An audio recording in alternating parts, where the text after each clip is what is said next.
Apologies, ladies and gentlemen. Lateness is greatness. Welcome back into the building. I was trying to fix my light, but it wasn't fixing. It wasn't working. Wasn't clipping on. So looks like I'm gonna have to get another one. But hey, what can you do? Big up your damn selves in the building. Make sure you smash up the likes. Hopefully audio and everything's all working okay. I've switched today. I'm hoping it's all working for you today, and hopefully the timer works as well. Yeah, the webcam's all stretched out, bro. I'll fix that as we're here, bro. But it's mad stretched out today. I don't even know how to. I'm trying to get it to the point where it's actually like balanced. I don't know how stretched my head is right now on screen.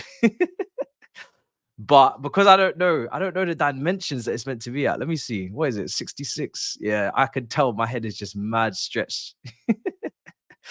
I've been trying to fix it for ages because I've obviously just moved to my computer, and clearly it's still not like balanced or anything. So so tired of technology, ladies and gentlemen. So tired.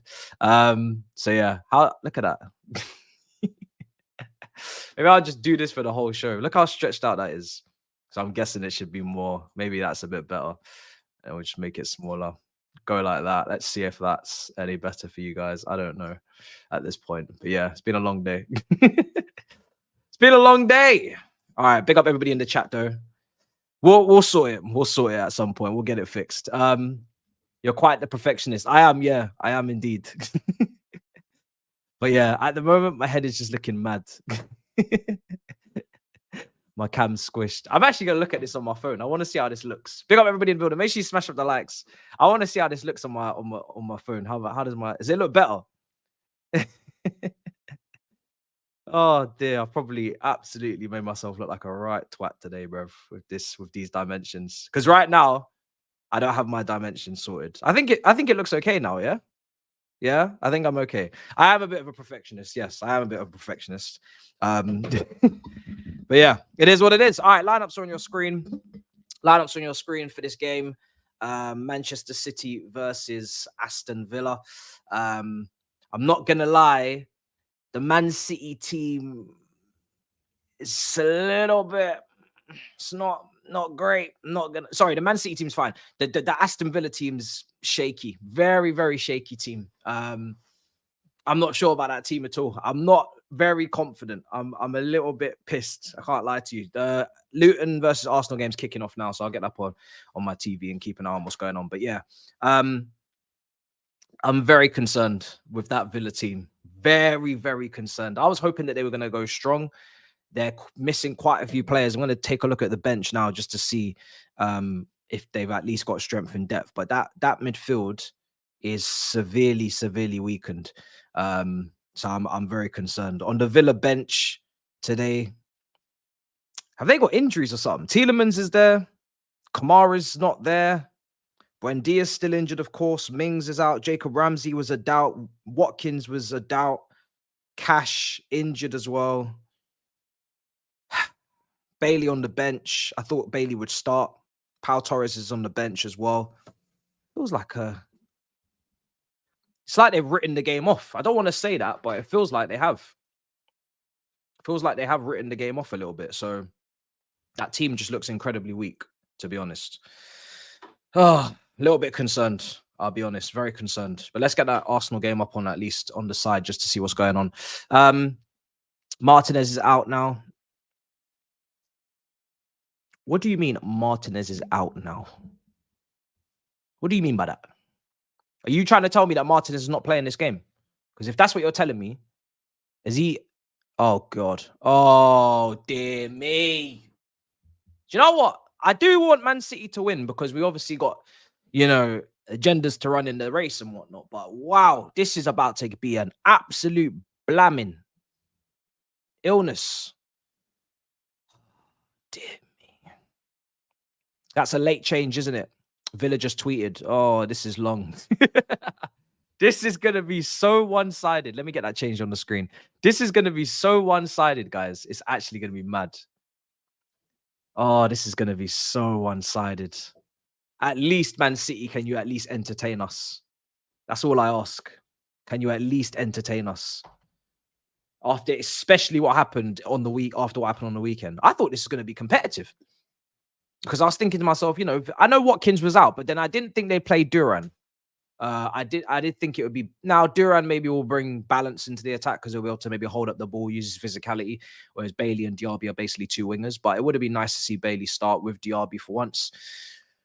But yeah, I wasn't expecting to see that midfield. No McGinn, by the way, as well. We keep forgetting McGinn is another one actually. So we had Kamara, we had obviously Jacob Ramsey as well out, Buendia's out, but we're missing McGinn as well. There's no McGinn, no McGinn.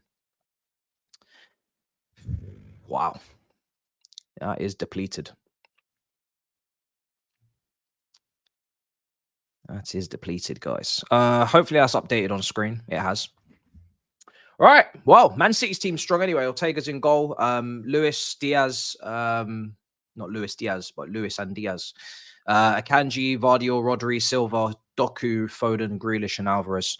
No Haaland. I would hope that I haven't picked him in my Opta. Who have I picked? Didn't pick up. I don't think I picked him. I need to check. But yeah, scary hours. Interesting. Haaland not on the team. Is he on the bench today? Let's take a look. I think he must be. Must be on the bench, guys. Yes, I think he is. On the bench, Haaland, Gomez, Kovacic, Oscar Bob, Nunes, Stones, and De Bruyne. De Bruyne also benched as well. De Bruyne benched. Wow. That's quite incredible. Let me see. What channel is this Arsenal game on, guys? What channel is this Arsenal game on? We know they're going to win. Let's be honest. It's not Sky, is it? It's going to be TNT. We know they're going to win. Yeah. Man City are on TNT Sports 1. You guys are on TNT 2. Okay. Yeah. I mean, I've got it up on screen. I'll let you know what's going on in that game whilst it's happening until this game kicks off. Maybe I'll just get both games up on screen, actually. I'll do that. Let's move these headphones. But we know Arsenal are going to win. We know this. So there's no point getting our hopes up. We're going to get score predictions going as well, actually, while we're here. But yeah, that Villa team is very uninspiring, man. Damn. I didn't think he'd be that bad. I knew it wouldn't be the best that they could offer, but I didn't think it'd be that bad. I knew Watkins was not there. I thought a front three of maybe Diaby, Bailey, and Duran would be quite fun to watch. But I feel like I've come to the wrong manager to be bowled away from home in a big game like this. I'm pretty sure there's previous example this season of him doing a madness. Let's see. But yeah, I'm running this off my PC today. I haven't tested the timer, but I'm assuming, like an idiot, that it's gonna work. It's an assumption that I probably shouldn't make, but it's an assumption I'm making that it's going to work. And yeah, hopefully I'm not wrong. Right, let's see. Arsenal at the moment, yeah, in possession, doing their thing. But yeah, get your votes in on the poll on that. Oh, let's see if we can get predictions going there. This team is making me very angry. I can't believe they got so many players out. I feel like I wasn't privy to this information. I really thought it wasn't that deep, but it is that deep. This is not good. Because what are Villa really realistically going to come and do today? They're going to have to park it. I think it's going to be 2 banks of 4. Might even be a 4-5-1, but I think it'll be 2 banks of 4. Diaby will probably just play off Duran, make it a 4-4-1-1, and that's it. Konza playing right back. I think he scored in the last game at the weekend against Wolves. Leng next to Carlos. Yes. I don't know. It's tough. Arsenal attacking Luton already, obviously. Is Saka starting? Doesn't look like he is. I don't see him. I haven't checked the lineups, but I will check the lineup on that one. Doesn't look like he's starting. Right, let's test the clocks.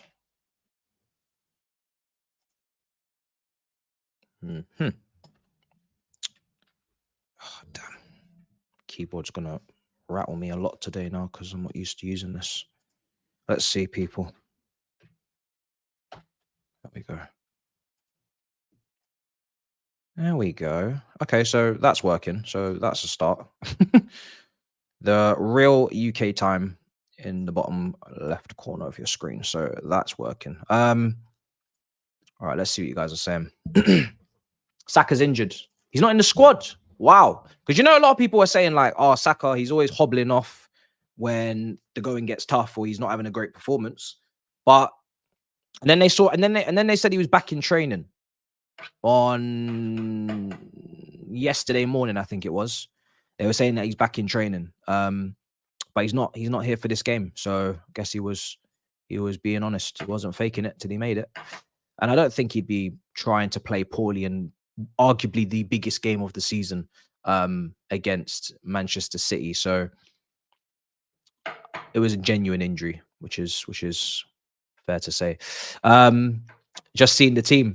I don't know. Saeed, long day. I don't know if you're doing the watch along. I've been all over the place today, but yeah, it's not looking good, brother. It's not looking good at all when it comes to anybody stopping Man City today at the Etihad. I think Villa are going to be handling business. But to be honest, I need them to win. I need Man City to win this game. I need them to win the game and get themselves sorted and get themselves back on track, because that game at the weekend didn't go according to plan.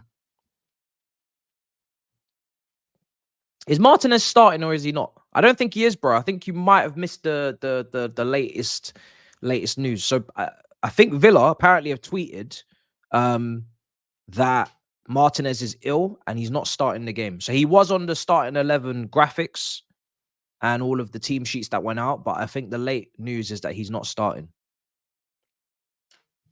Let me just quickly check the Arsenal side as well that's playing against Luton. I mean, it looks like, just trying to see on screen, but you know what? It's quicker if I just check it here. Especially because we know Arsenal are going to beat Luton. If Man City were to drop points today, it would be wild. Very, very bad news. But I don't think they will, based on this Villa team. Arsenal have got Raya, White, Saliba, Gabriel, Zinchenko, Odegaard, Partey, Smith Rowe, Nelson, Havertz, and Trossard. Few rotations. But I think they're okay. I think those rotations are pretty sensible. Zinchenko for Kivior's fair. It's Luton. You'd hope that they're not going to really be defending as much, so that should cancel itself out. And Zinchenko is very good on the ball. They're going to have a lot of possessions. Smith Rowe coming in there. Opportunity for him in that midfield. Partey played all of last season, apart from the injuries. Pretty dependable when he's at his best. He's one of the best in the position. And Nelson is probably the big weak point, but obviously they needed to give Saka some rest. So they still got Kivior, Tomiyasu, Rice, Jorginho, Vieira, Martinelli, Nketiah, Jesus all on the bench. So it should be fine, really. It should be fine. But yeah, Nelson is the probably the big weaker point in terms of like seniority in that side. Dependability. Is that even a word? Yeah, smash up the likes. Come on, let's do it. 100%. So yeah, like I said, I'm not counting on Arsenal dropping points. So I think for me, it's all about City today, getting their win. And who did these guys play on the weekend? Who did City play after this? Because the fixtures are coming thick and fast right now. They play Palace away at Selhurst on the 6th. So that's a Saturday. Then they go to Real Madrid in the Champions League. We'll be doing a watch-along for that. That'll be the next City watch-along we do. Arsenal go to Brighton on Saturday. I'm gonna do a watch-along for that because I think that's a good game at the Amex. So I share it out evenly, you know. People think I just watch Arsenal, you know, just to hate. Today, I'm not even watching them. I mean, they are there, but I'm not watching them. You know what I mean? And then I watch them on the weekend. I leave City out. Just keep rotating it fairly evenly. Good coverage for everyone. And then Champions League will be there for everybody. Yeah, it's lights out for everyone. Champions League. So I think it's very fair the way we treat everybody around here. Very, very fair on this channel. All right. Let me see if I can get this second TV on because I don't know what's just gone on. Everything just lock off. You going to turn on? Why are you turning on? You not turning on? You going to turn on? Bruv. Where's going with this TV? No. I don't want. See, this is. They're playing up now. All right. Everybody just turn on at the same time, bruv. There we go. Bang. There we go. The mistake I made was getting 2 TVs of the same brand, of the exact same make. So whenever I turn it on now with the controller, they have to both turn on. Because if otherwise, what happens is I'll turn one on with the same button, I turn it off, and then the other one will turn on, the other one will turn off, and it will just be a battle between the 2 TVs. So yeah, it's a very stupid decision. But this is what it is. Have you watched the City documentary? No, but I did see a clip. So when did that come out? So first of all, let me ask you, when did that come out? Second of all, I did see Pep behind the scenes giving a lot of grief to the City team against Southampton, I think it was. Now, if I remember this correctly, the Southampton game, it must have been, was the cup game where they lost 1-0 at St. Mary's and they got knocked out. And that was the only trophy they didn't win. It would have been a quadruple potentially. If they had done that. So I'm guessing that's the game, but I haven't seen the whole doc. When did this come out? Came out yesterday. That's why I haven't watched it. All right. I don't feel so guilty. I will watch that. I really will watch that. I'm going to watch that. I will watch that tomorrow morning. Yes, tomorrow morning on the way to studio. I'll watch it then. I'm looking forward to seeing that. I mean, they won the treble. I mean, there's going to be some... And it's also the last season where they got hit with the charges in January. And that's when they started doing their fight back, tough talk act, you know. And it worked in their favor in the end because they bounced back. So yeah, looking forward to that. I don't have Netflix like on a monthly basis. I only get it when I need it because most of the time there's nothing on Netflix for me to really want to watch. So I just don't bother with it. You know, I just buy it if something comes out like a F1 Drive to Survive thing or one of these docs, and then when I've watched what I want to watch, I just cut it off because usually most of the time there's nothing on there. I've watched everything I want to watch on there at this point.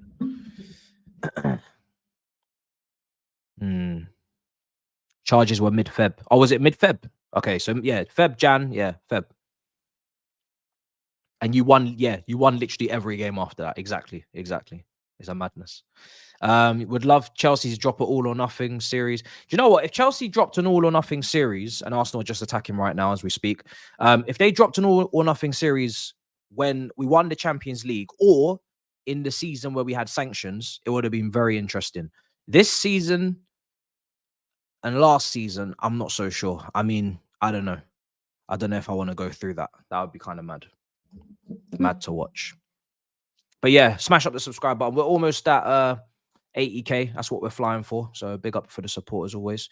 Get your votes in on the poll as well because I want to see a landslide because I think that's exactly what this is going to be.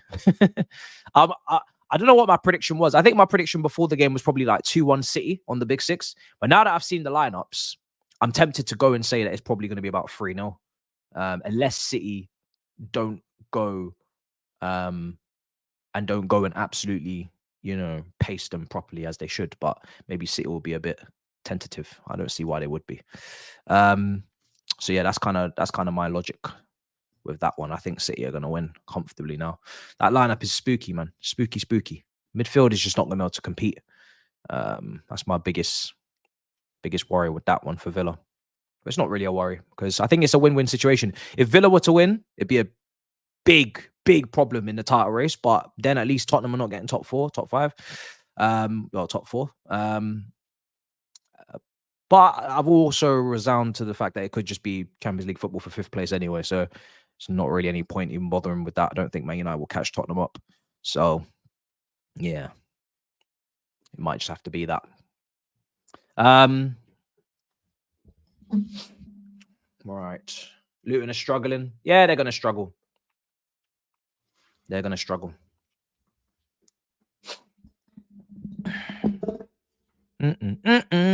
see. Yeah, the Gallagher stuff, media being media. I saw Chelsea's statement that came out on the whole situation with the mascot that they were walking out with before the match. obviously it's a mistake from him. He's obviously not meant to do that. I don't believe that he's, I mean, come on. First of all, I don't believe he's racist. And second of all, I don't believe even if he was, I don't think he'd be very clever to try and demonstrate and showcase that in front of millions of people when the cameras are on him. So a load of nonsense on that side of things. And he's got a lot of abuse on Instagram, a lot of comments. So I'm glad the club out a statement on that because that was needed. And yeah, it's another situation that we don't need. But I think it's been hopefully nipped in the bud now. Abusing these players, booing, my opinion, booing these players. I don't boo players when I'm at the ground, but each to their own. It's not going to help. It's not going to help. It's not going to help. So performance is already tough to take as it is. We're already bad enough as it is. We don't need to then abuse the players. Shouldn't be abusing players anyway. But definitely don't think they're going to take it too well, being young players especially. They're not built like bricks, you know, the old generation where they could probably take a lot more heat online or in person. I don't think the young generation, this young group of players, are as tough mentally as those guys were, and they're definitely not going to perform any better. So of no help to anyone. So yeah, well, yeah, it's probably one of the few good things the club have done recently is putting that statement out and putting an end to that, most likely. But yeah, a lot of people wouldn't have noticed it. It was one of those weird things where you either knew about it or you didn't. It wasn't very it was in your face if you saw the Instagram, if you have his account on there, because 65,000 comments is very, very strange. Especially when it's not, you know, what's the reason for it? He's not making his England debut. He's not won the Champions League or anything like it. 65,000 comments on a random England post is a bit strange. So you either knew or you didn't really, but if you didn't know, it would have just passed you by because no one else, no one without a crazy agenda on him didn't see that at the start of the game and think anything of it. So yeah, madness. Hope you guys enjoyed the preview that went out this morning as well with Flex. That was a good video. I think the combined 11 is going to be out with KG maybe tomorrow on United View. I'll have my own solo preview out tomorrow as well, and probably similar time, maybe 11, maybe 10 o'clock in the morning. It looks like Malo Gusto is going to be available, which is good because I don't really think we were going to bring through one of the young Cobham boys to play in the right back position. I think we were going to just stick a centre back out there. So I don't particularly want to see a centre back up against one of United's wingers, even though Rashford's not in great form. I still don't want to see it. So hopefully Gusto's playing, and then that's just one less headache going into this game. But yeah, I'll do my solo preview on the presser and everything tomorrow. What else is being said? Man, I'm charting Arsenal. You're gonna win, man. I've got it there, but it's just one of those things where it's just I'm just waiting for you to score and then just move on with my life. Like it's not. I'm not even if it's 0-0 at halftime. I'm not even gonna pay you the time of day. I'm not even gonna give you any reason to think that I'm emotionally drawn to that. I'm just gonna leave that to do what it does. Let the Premier League, and move on. There's not a single hope in hell that Luton are getting anything out of that game. Not a chance. Not a chance. Only Palmer and Gusto get in. Yeah, when I've been doing the combined 11s this season, it's been quite fascinating because obviously I'm trying to stick up for as many Chelsea players as I possibly can. Brentford and Brighton are playing as well. I'll keep you up to date with those scores. And last time we did a Liverpool one before the cup final, right? A lot of people were getting onto me in the comments like, oh, how did you not get this guy in the team? And it's like, we're 11th and they're first. And like, we still demand that we should have X, Y, Z in the team. And then we lose to their kids, who none of which were mentioned in combined 11s because we didn't know who they were. And I think everybody this game has calmed down a bit more because obviously the previous game when we played Manchester United at Old Trafford, before that match, we had a lot more confidence going into it. I did as well. We were trying to take a lot more players into the combined 11. On Bleacher Report, I had Hairline over Jackson because the way I built the rest of the team needed a more traditional finishing type striker instead of a link-up man who's best creating for others and whatnot. And I got absolutely pelted for it. And then Hairline went on a run. And now people actually don't think he's as shit as they thought he was. But I don't think people are going to mind the combined 11 too much. I was not happy with it. But at the same time, I tried. I was on a United channel. I tried to bring as many players in as I could. Gusto for me has to be in. Palmer, obviously, and I tried to get a few more in there as well, a couple more in. But you'll see how that turned out. It's not easy. But Man United, they haven't played great this season as well, so I don't want to give them too much credit. Do you know what I mean? It is two clowns facing off. It is two clowns sparring. Now, obviously, we've got the bigger smile as the bigger clown, but it's still two clowns. Man United don't get too much credit from their own fans, I'm sure, but definitely not from me for the season that they've had. They've been diabolical. They're doing robberies in daylight. It's mad. So yeah, not great. Arsenal have just taken the lead against Luton Town. Martin Odegaard has scored, set up by Kai Havertz. Left-footed shot smashed into the bottom corner. Very well worked goal. None of my business. Moving on. As I told you, no reaction, no nothing. Don't care. Not involved, not bothered. I'm going to report on this game today like as if I'm in Gillette Soccer Special Saturday or some shit, and I'll just report it in the most monotone, professional tone possible. No emotion, no nothing. The game was over before it kicked off. That's how it was today. It's just, and the thing is with Luton, right? Luton they've given it a right go, and I hope they stay up. But you see Arsenal, right, off the back of a good point, very good point at the Etihad, in a title race, they're just not going to drop points. I'm sorry. It's just not. Luton don't have the quality to stop them today. And it's not like Arsenal physically are weak and fragile and Luton can bully them. And it's not like that. It's not like the old Arsenal. So there is just no department that they're going to better them in. Not possession, not physicality, not set pieces, not possession, not on the ball, nothing. Not a single hope in hell for this lot. So we're just going to see good football and we're going to go about our business. That's what we're doing today. What's the Brighton-Brentford score? Brentford-Brighton. What's going on there, guys? Let me take a look. Is it still 0-0? Yeah, still 0-0 at the G-Tech Community Stadium. It's only 3 games today. Tomorrow, obviously, all eyes on Chelsea, Man United. I don't care about Liverpool versus Sheffield. That's another blamming. But yeah. All right. What's being said in the chat? Is everything okay? Yeah, visuals, audio, because everything sounding as obviously visuals is. Yeah, we're gonna make that better. We're gonna get a good camera on this thing. That's the next one. But yeah, as long as it's not doing what it did yesterday, then happy days. Because yesterday was a madness, absolute madness. Big up to everybody for sticking by, because that was long. We didn't even have a timer in the second half. It was crazy. We almost didn't even have anything on the screen for a second. It was a madness. One thing I saw today, I messaged Flex, and I'm actually going to see if he responded to me. Yeah, I messaged him because I saw on 5.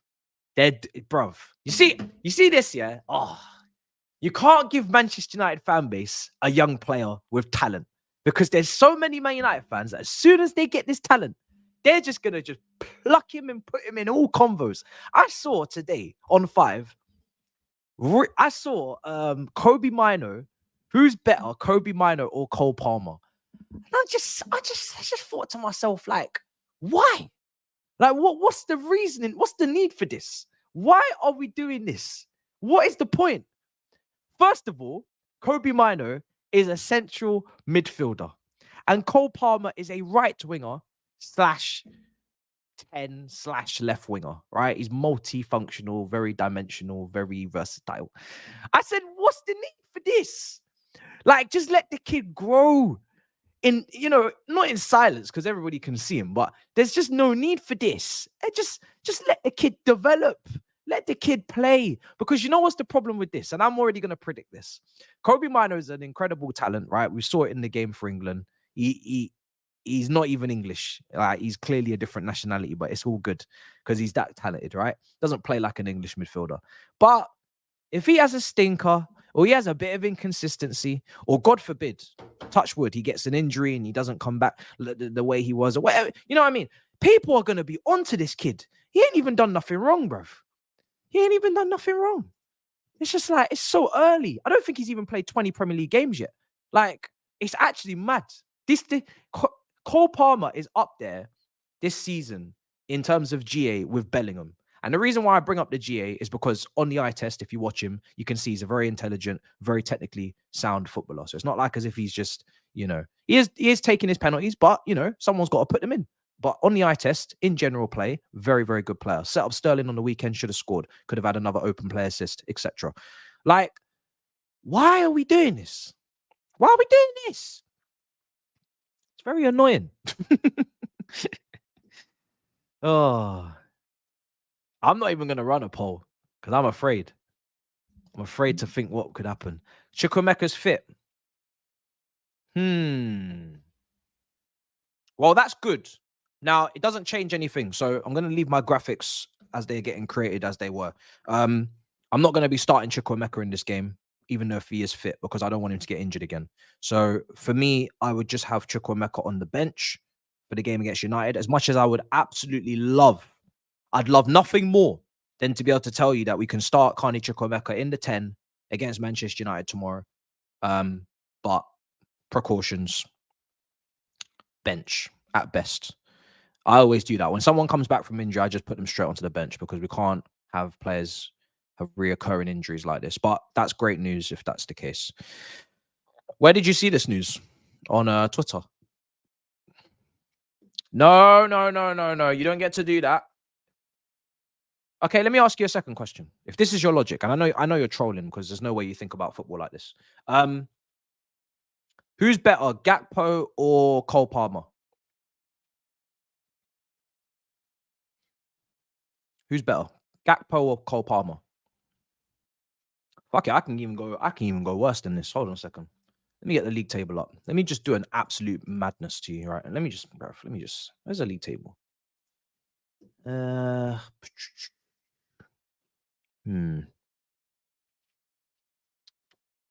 can we go with here? What is the biggest? Perfect. This will be fun. Yeah. Who's better, Eze or Gravenberch? Who's better, Eze at Crystal Palace, who sit 14th, or Gravenberch? Which one? Who's better? Because they both play the same position. They're both 8s, advanced 8/10, whatever you want. Who's better? This is not how we talk about football around here, guys. Come on. Don't be so silly.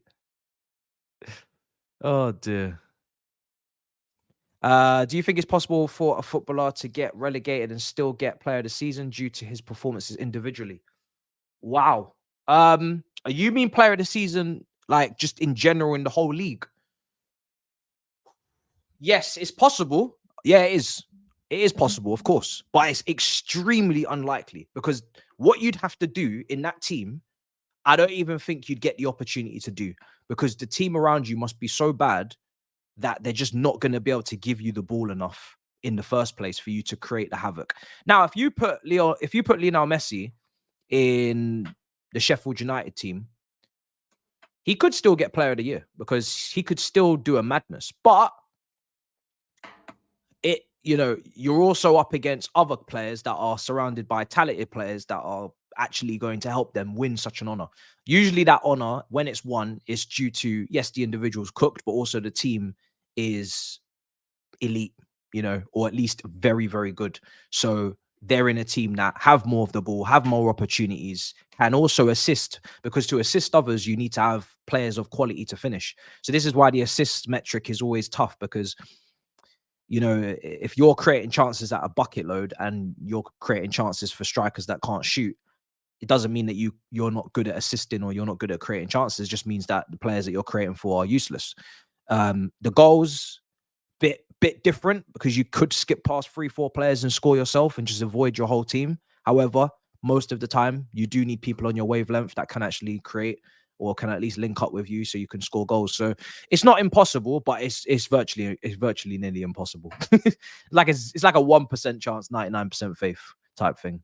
Very, very unlikely. But yeah, not ruling it out because the player could just be that good.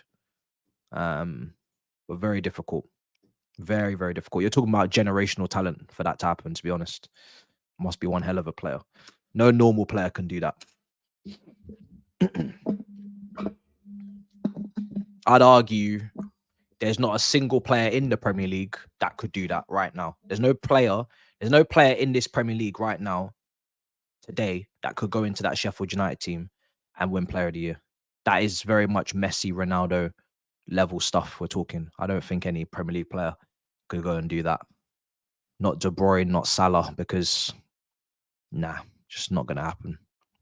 Not gonna happen for me. Right. Let's see. When are we kicking off? Kicking off in about 12 minutes, I think. Let's get that on screen.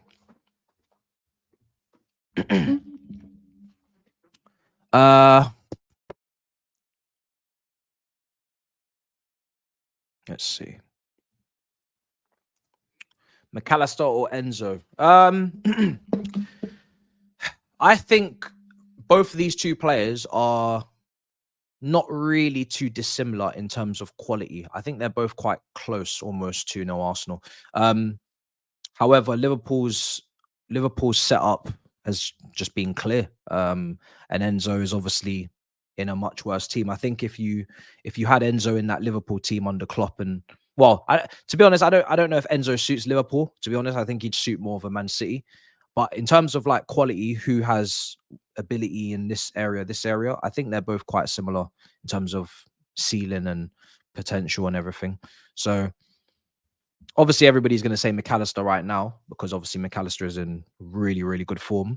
But Enzo can pass just as good, if not better, than McAllister. I'd probably give McAllister the edge definitely on shooting. So I'd say he's a better shooter. I think they're both press resistant. Neither of them are particularly like strong or aerially dominant. In terms of dribbling, ball carrying, I'd say McAllister for sure on that one as well. So yeah, but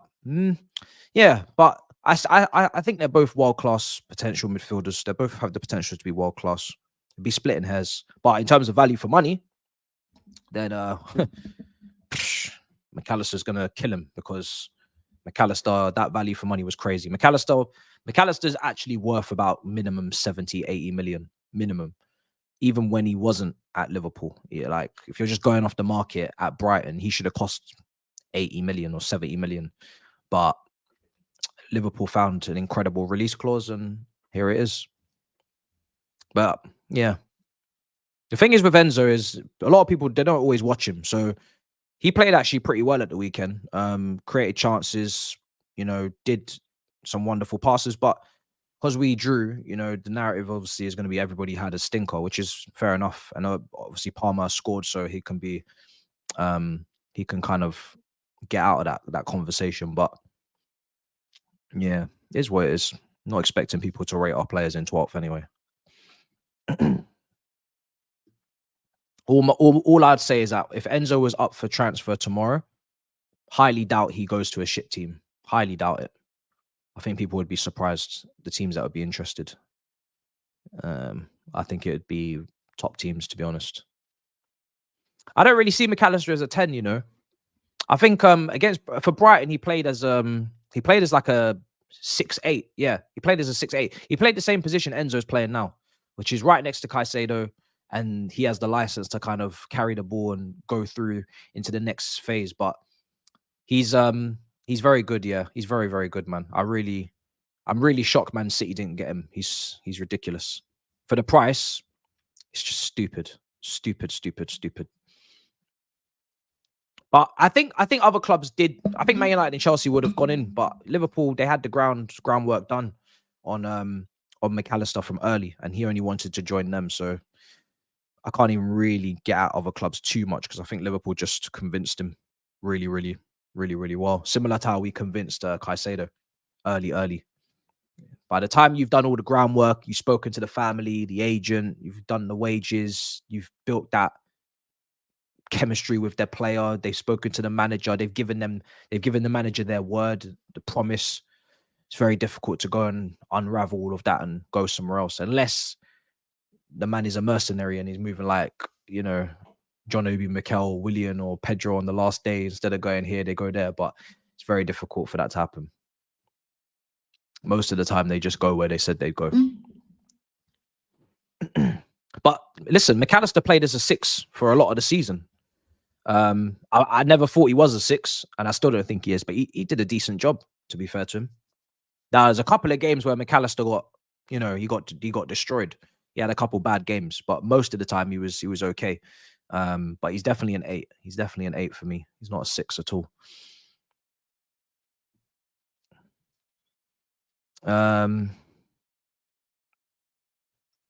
Don't think we'll see United sign £100 million player this summer. Just too much to do in terms of positions.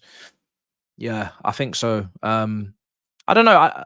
I don't know how much money you guys have, to be honest. Now that you got new guys coming in as minority stakeholders or shareholders, I'm not really sure. So it'll be interesting to see how much money you actually have. Yeah, I've got it up on the side. Anything that happens, I'll be able to tell you. I am watching it, but at the same time, I'm gonna be mainly focusing on Man City when it kicks off, because I do think that game is absolutely done. It's not even a game. It's a walkover. Let's get to 200 likes, guys. Smash up the likes. Come on, when is this thing kicking off now? Need to get my timer ready as well.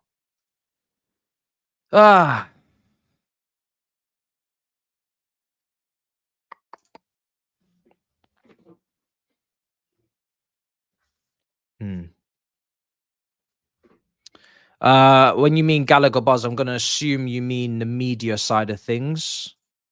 When it comes to Gallagher, right? I've said he can be a very useful squad player. And I think the way that we play suits him in terms of it's more back and forth instead of more methodical, possession based, more technical players need to thrive in that kind of football. We're playing more back and forth, which suits him because he's a back and forth box to box type player. But he's a squad player at best, and I've always said that if Chelsea are going to go to the top, or at least get back into, you know, conversations where they should be, then he's not going to be a player that you build around. In my opinion, he's not a player that should be starting. I think Carney Chukwuemeka's more gifted. I think Enzo and Caicedo have got more potential. I think, you know, and that's all it. That's just how it goes based on what I've watched. I think he's useful. I think he's improved this season as well, to be fair to him.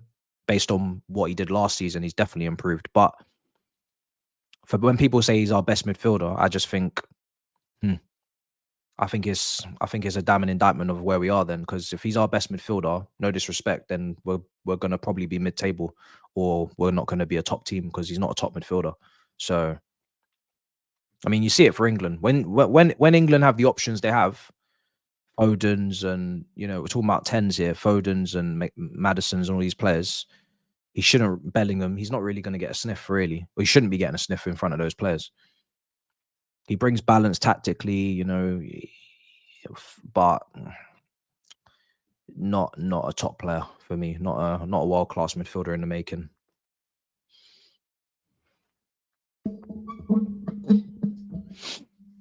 Yeah, maybe.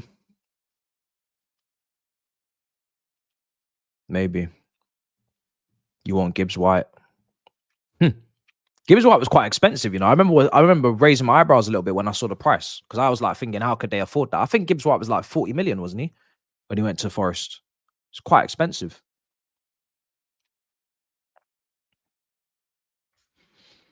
Yeah, I think so. I think if he's on the bench and you're winning a game and you need someone to come in and increase the intensity and close down passing lanes and runners, then I think he's good for it. But week in, week out for a top team, I don't think so.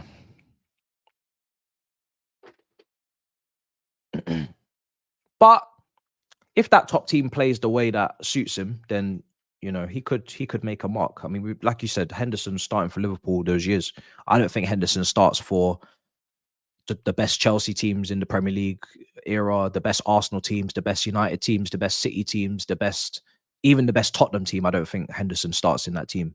When you're looking at Dembele's and Luka Modric and all these guys, I don't think he gets ahead of these guys.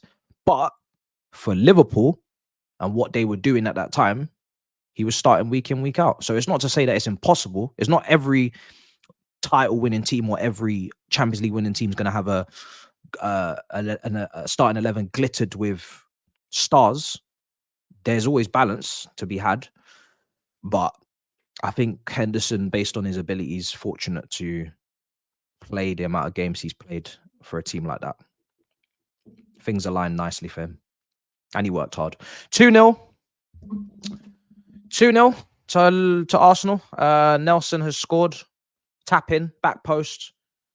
So, I mean, it's literally just before half time. Basically, game over. I'm not sure who's got the assist. I need to watch that back. But yeah, basically game over, guys, on that one. Game over.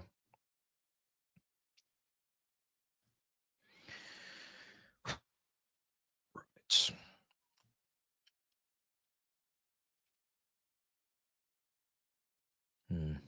So yeah, long day.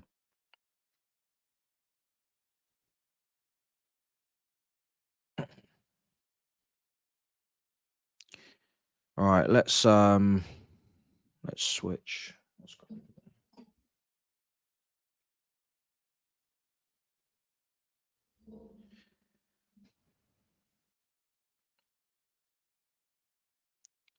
All right. Yeah, 2-0. Arsenal are gonna just probably second half take it easy, you know. They might take it easy and batter them same way, but I feel like Arsenal will conserve their energy as well and not. I think if they get the third, they might just conserve their energy and save themselves for the weekend. But to be fair, there are a couple of players there that need to prove a point. Partey needs to prove a point big time. I think he could be on the chopping block, especially with his injuries, if they look to improve on him. Or not improve, but just have someone more dependable. Nelson's on the chopping block. Zinchenko, it's tough. Timbers get back fit, never know. It's risky times. So City Villa just kicked off. I'll get that the timer on screen. So yeah, I think there's a couple of players that need to prove themselves there. So they probably do need to still have a good second half, some of them, but players like Odegaard and Saliba, Gabriel might go into chill mode. Right, let me get the timer. City Villa kicking off there. Hopefully this works because it's literally the reason I moved over to this PC. So if it doesn't, it's a long day. Ball in. I think that's a corner. Right. Let's try and see if we can get on time here. But as expected, that game is going to be so one-sided. Is it still 0-0 in the Brentford game, guys? Going to close that poll as well in a minute. Get your votes in before it closes.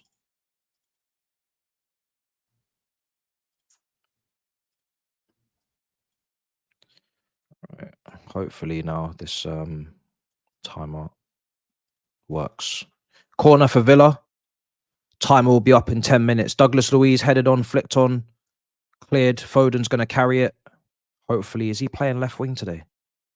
Oh, I really hope he isn't. I don't think he is. I think Doku's starting, guys. I think Doku is starting. I hope. Gonna have to freshen that timer up now. But yeah. Oh shit. That's not the timer I wanted. Why has that happened? Oh boy. All right, bear with me. Yeah, it's gonna be half time in the Arsenal game soon. Very, very soon. Rico Lewis is going to tuck in. That will mean a back three of Vardy, Diaz, and a Kanji. Kanji playing right side of that. Lewis will go into midfield. alongside Rodri, is it?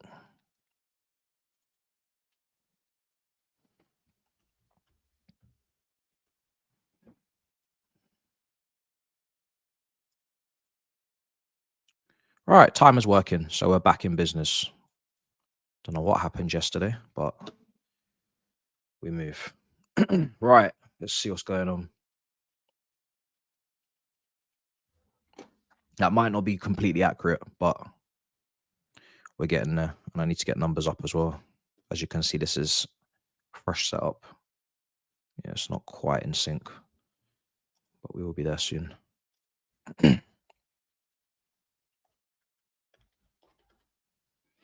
Right.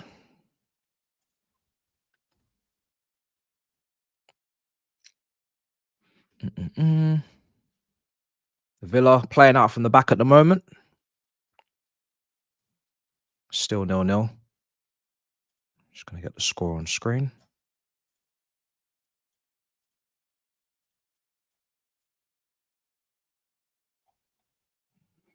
Yeah, Man City are going to dominate possession today. I just hope that they entertain, man. Don't come on some foolishness, please. At least entertain. That's all we ask for. All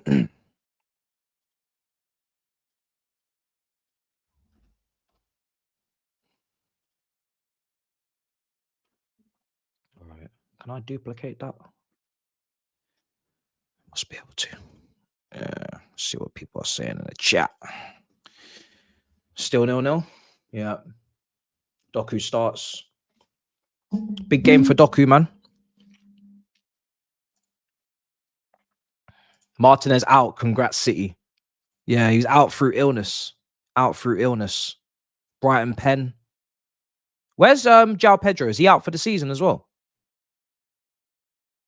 João Pedro is another one at Brighton that's injured, you know. Brighton got quite a few injuries. Quite a few players out. City coming forward. Oh, she didn't quite connect with that. Oh.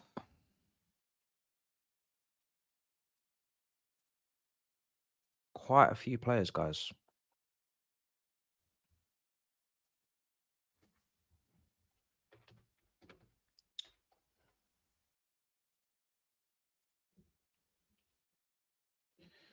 Right.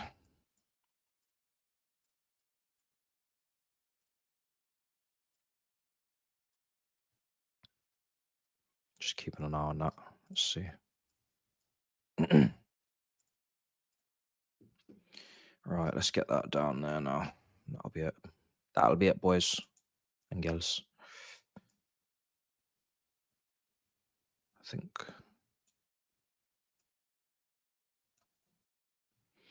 Is there a penalty shout? I don't think so. Duran's there anyway. This is the same striker we were linked with in January, actually, Duran. Same striker we were getting linked with. See how he does today, just in case we end up going back in for him. Thoughts on Man United game? Physically, can't say we win. To be honest, bro, I think it's just gonna be a low quality game. I'm not saying that it won't be a goal scoring frenzy between the two teams because neither team can defend. Man United, they give away a lot of shots. Chelsea, they can't defend at all.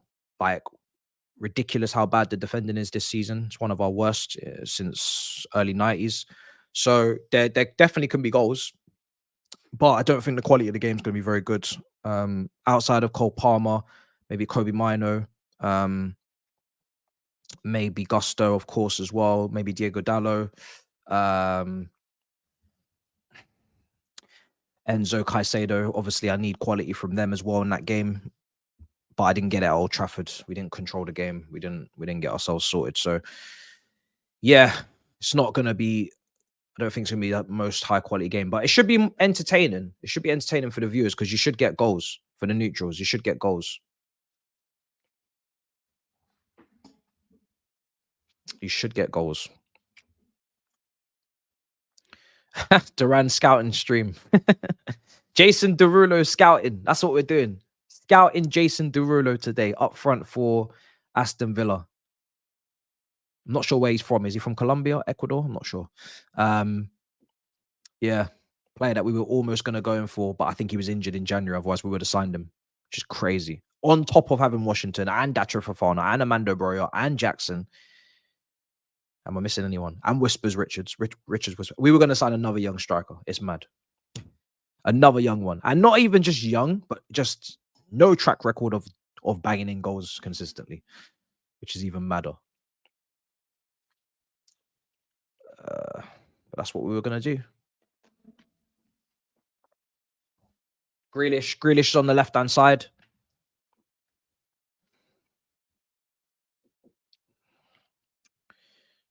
Here's Rodri. Grealish up against his old club. Tried to play a pass. Oh, City. If someone would have just got that under control, it would have been 1-0 because keeper was well out of position.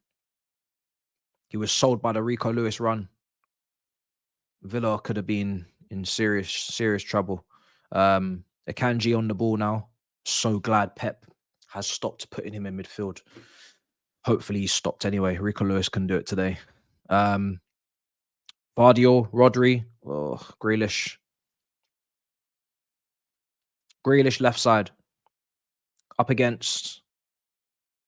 Wait, Rodri. Rodri shifted onto his left foot. Shot saved by the keeper. And Villa back in possession now. Let me close that poll as well before I forget. Our clocks are working now.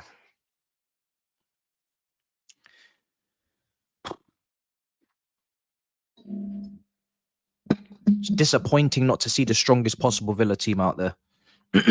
Here's Grealish. Oh, he sent him.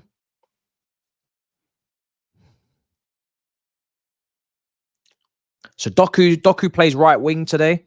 Grealish left. So that means, thankfully, Foden central. Alongside... Well, Rico Lewis is stepping in here now. Alvarez up front. And Bernardo Silva, is it? In the 8s with Foden. So that's Matisse Nunes on the bench, is it, today again? Now, I'm hearing things from sources. Oh, 1-0. There we go. Oh, there it is. 1-0 to Manchester City. And it's Rodri with the goal. Rodri with the goal. Manchester City have gone 1-0 up. And that is probably the game. Just like at the Emirates. That's probably the game. I'm going to change my timer because it's not quite in sync. I was just about to do that. And then I see City just crash it. Foden, really, really good run. He's onside. Doku, he's definitely onside, just marginally onside. Gets the cut back in. Rodri, emphatic finish. He's not a DM. He's an all-round midfielder. Rodri, all-round midfielder. More than just a defensive midfielder. Can strike a ball like that. Saw it last season in the latter rounds of the Champions League semi-finals. Crashing it in against Bayern Munich. Goal against Inter Milan. And then obviously that finish there is just almost striker-like. I think Doku's onside. I think there's a... I think it's going to be the middle centre-back there that keeps him on. I'm not sure who that is. It's the person that was closest to Rodri for the goal. If I can... Is it... It's not... Is it Carlos, is it? Shouldn't be Lenglet. I'm not sure. Let me adjust this timer anyway. I think he's definitely onside for me. I'm sure that's been given. Right, let's get this timer. Right, so that's it. 1-0 to City. It's been given. It's going to be potentially a predictable day today, but we didn't come here for shocks. We came here for good football. Genuinely.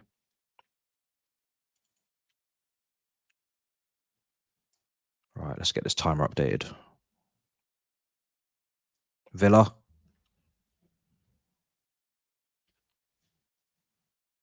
That should be in sync.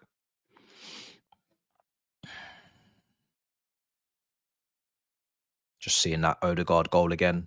Took it first time, cut across it, bottom corner. Put his foot through it. Easy. Easy peasy.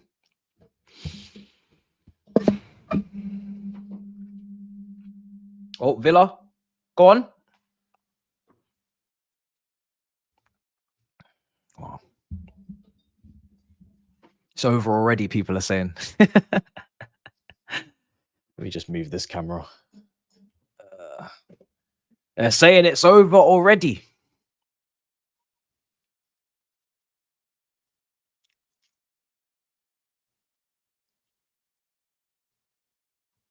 Sorry, let me change the score. Yeah. Well.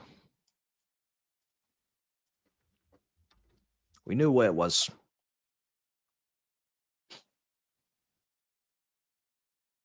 As soon as the lineups came out, it was obvious what was going to happen to Villa. I can't lie. If they do anything other than get beaten comfortably today, I'd be surprised, because that midfield cannot compete, man. Cannot compete. Douglas Luiz, the one bit of quality in there. Great save. Is it onside though? I don't think it is for Duran. It's a great pass from Douglas Luiz to find him. Don't think he's onside. Marginally off, but he is off. It's a great save regardless from Ortega. Good technique on the shot.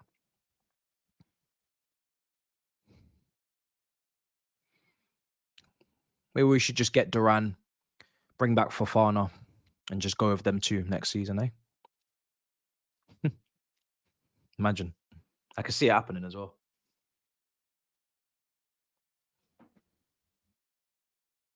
Thank you, brother. The light, to be honest, is not still at full capacity. There's still more work to be done. Still more work to be done. But it's better than before. I've got a light here. I just wanted to see what it'd be like, but it's of no... I mean, not no use, but it's not going to help me here. It's not going to help me here. But I got a plan for it. I'm leaving with something. And it wasn't really... It was cheap because I didn't know whether it would be good or not. So at least I've not wasted too much money. Here's Man City. Bruv, you see Rico Lewis? Rico Lewis is just picking up the ball in any position he wants. He's not playing right back today. Rico Lewis is not playing right back today. That boy is playing wherever he wants. He's playing wherever he wants today, guys. Rico Lewis is picking up the ball in the left 8 positions. He's playing 10. He's picking it up everywhere, guys. Everywhere. And then off the ball, he does find himself back over here, but he don't really want to be over here. He must have played as a midfielder in the academy. There's no way he was played as a right back all this time. He ain't got no business being over there.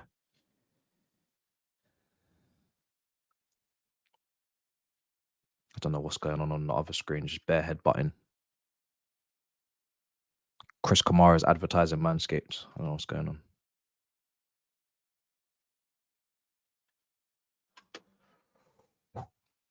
All right. City on the ball at the moment. Foden. Oh, just tried to play it in behind. He's going to get it back. The game, the team is built around Foden today. So hopefully... Oh, Bernardo Silva clipped in, headed away. Hopefully we get a Foden masterclass. Back to his best. The team's definitely built around him. Because even Bernardo Silva, who's playing more as a... He's doubling up with Grealish on that side. Making those runs inside for those reverse passes, and then they do what they do over there. So Bernardo Silva's playing more off the left next to Grealish. Leave Doku quite isolated because he's obviously 1v1 going to do what he's doing over there. And then Rico Lewis just playing off Rodri and Foden just drifting where he wants. So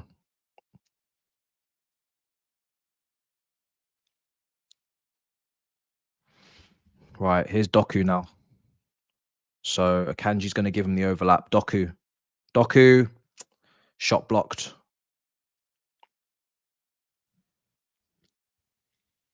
Can he shoot with his left, Doku? I don't think he can he? I'm pretty sure he's just completely right-footed. Right, Villa in possession again. Right.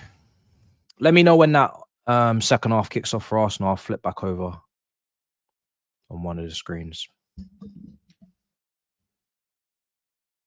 Who did I choose in my opta for the Brighton game? I think Mbeumo. I don't know if he's playing. I should check. Because his points target was so low, I was like, yeah, I'm going to take a gamble. But he's probably not starting. So I'm kind of banking on him to come off the bench and score a goal. Yeah, he's not starting. So they've started Visser and Tony, and I'm banking on Mbeumo to come on and score. It's very, very risky what I've done. Because I knew they were going to like ease him into the team. They've got 4 strikers. It's mad, you know. Wissa, Tony, Mbeumo, and Mupai. Whoa! What's going on? Hey! Jason Derulo has just equalized for Aston Villa. What? Oh, shit. Duran scouting report. It's looking crazy. Holy damn, people. Jason Derulo has scored at the Etihad. It's all types of mad. We are watching Duran drag.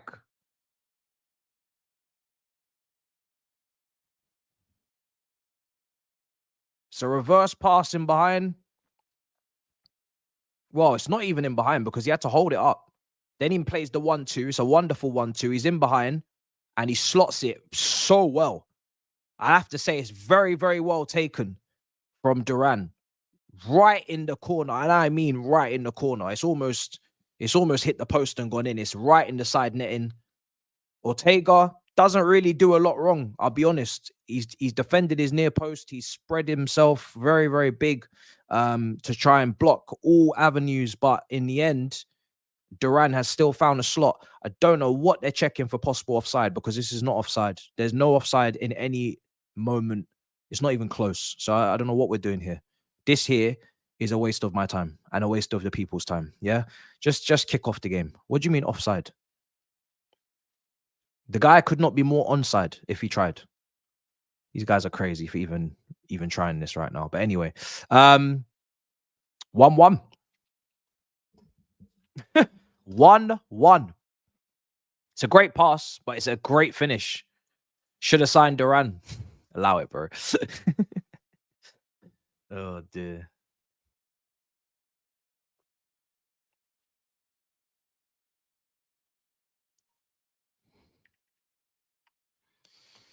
My girl's saying Villa are going to win. I can feel it in my bones. I don't think she understands we don't want Villa to win.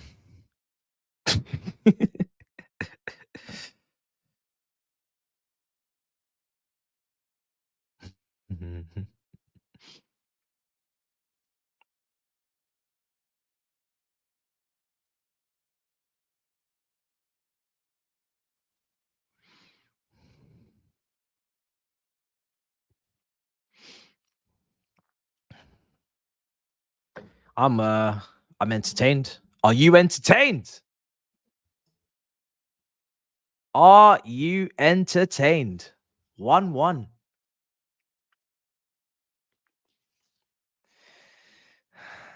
Big Six is on Thursday, 11 o'clock. Late show. Because obviously Chelsea play Manchester United. Yeah, I mean, a brother asked.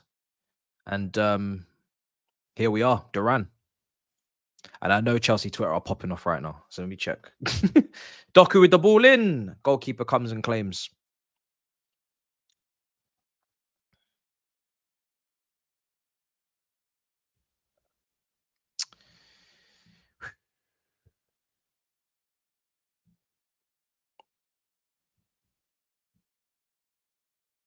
So at the moment, Aston Villa are playing out from the back.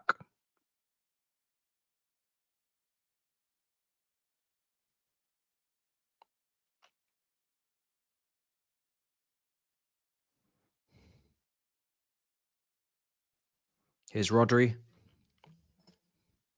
He's going to switch it out to Grealish. Rodri again. Clipped. Round the back. Grealish shots. Whoa. Whoa. That was very, very, very close.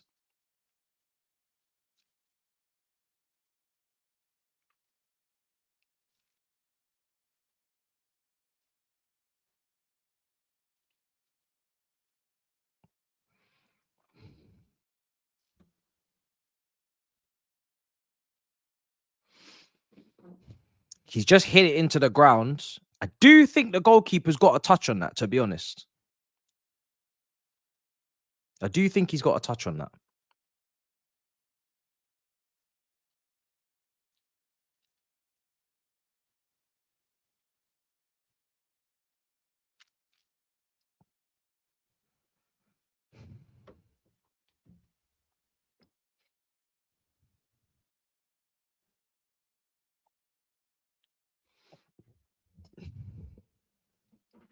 Thoughts on MLS 17? I have no thoughts on this. I have no thoughts because I don't watch MLS and I don't watch Saudi. So I can't really tell you that that's wrong or it's right. I don't have a clue. I don't even know they even ranked the leagues. When did they rank them leagues there? When were they ranked?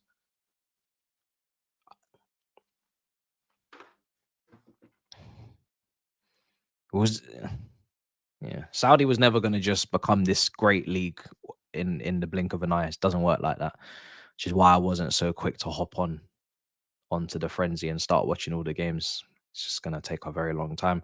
I mean, let's see if they even continue to spend the way they've spent, because I remember when China did the same thing. They bought Tevez and they bought Oscar and Ramirez, and they bought all of these players in the Chinese league, and we have not heard about them for donkeys how many years now. So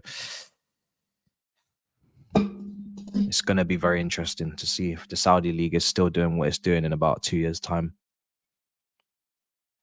I've seen this trick before. I remember everybody was shitting themselves. They were like, hey, Saudi league's going to take all our players. It's like, not everybody. A lot of the players they took were on high wages, and not many teams wanted them anymore, to be honest. Difficult players to move. I think, if anything, Saudi bailed out a lot of Premier League clubs. Liverpool, us, players like Fabinho would never have got the price tags and that Liverpool got. Same with us. Koulibaly, Mendy helped out. Them man were doing the whole eat out to help out scheme in 2020. That's what Saudi did. They did a whole eat out to help out. Them man just came to all our restaurants and started paying bills. That's what they did. Very, very helpful. Henderson, bro. Don't get me started on Henderson. Wow, where do you think this brother was going to end up? On them wages? Would have been a madness. Yo, Henderson would have been in some serious shit, bruv. I don't think Sunderland are able to afford him. Go back home to his old club. I don't think so. Would have been crazy. Here's Diaz. Akanji. 1-1. This is not what I expected from this game, but I'm here for it. Diving header away.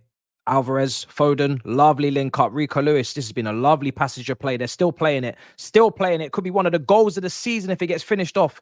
Foden still on it. Alvarez again. Rodri back out the box. Clipped over to Grealish. If they can get a goal out of this, I will be very, very happy with this phase of play. Here's Vardy looking for the back post, and that is where it's going to end. But that was a really good bit of football there.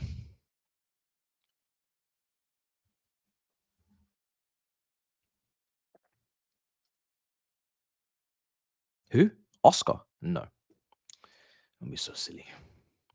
Don't be silly. Casemiro and Varane heavily linked to Saudi clubs. Varane's contract runs out, doesn't it?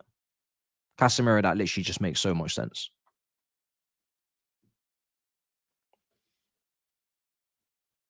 What motivates you to do new set?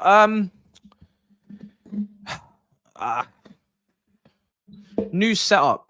First of all, I'd say it just gives me a bit more freedom because, you know, Chelsea, sometimes they make me very angry and I don't want to break anything. So I just need a bit more space to just cool off. You know, if things go bad, I can get up, I can stretch my legs, I can walk around the room, you know, I can take my frustration out on something that is not going to cost me a lot of money to replace. So that's probably one of the first things. Second of all, next season it allows, you know, potential guests, Chelsea fans that I've maybe done content with previously, they can watch the game with me because now there's more depth. There's more depth to the watch along. So now people can sit with me. There's other chairs there. We can pull up other chairs. We can have 2-3 people here. And we can all watch it together, especially if we're going to be mid. It'd be helpful to have others to cry with. So yeah, those are the two main reasons. Those are the two main reasons. But just in general, I think for watch-alongs, it would be good to have, especially in football, it'd be good to have other options, you know. And I think it just gives the creative juices more ammunition to do things that we haven't done. And also it just creates more space in the room because now I can actually, I mean, I got a lot. I didn't realize how much space I had. Now I got a lot of space. So yeah, it's just easier for the set as well. Just moving the set around from podcast to solos and just puts more space in the room. So yeah, man, it's good. Something different. If Tobes wants to watch with me, this is the way. Yeah, because he keeps begging. Oh, I want to watch. All right, cool. Come to the crib then. You know what I'm saying? If you really want to watch the game with me, come here. I'll get some food. You know what I'm saying? Get some Chinese takeaway or something. I'll pull up another chair. You can come sit here, get a second mic. Let's do this properly. You really want to watch the game? Come watch the game, bro. But nah, I'm not going through all that torture. With the setup not looking slick, bruv. We're not doing that. if we're gonna do this, at least make it look good because it ain't gonna feel good. That's for sure. It's gonna be painful. So better at least look good. But yeah, still more work to be done. I need to get one of these cameras connected in, so it's a little bit more crispy. But all in good time. It's more next season. I think we'll have potentially people over for that kind of stuff. And this season, I'm kind of just seeing out the season.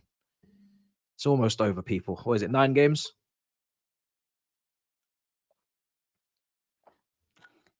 It was inspired by the Americans. They're doing very well over there on Twitch.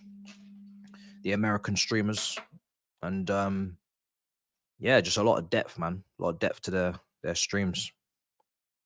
I think it's good. You don't want to be boxed in. I think it's a good idea. If I really wanted to, I could get a punching bag and hang it from the ceiling. Every time we concede, I could just smack the crap out of that. That would help.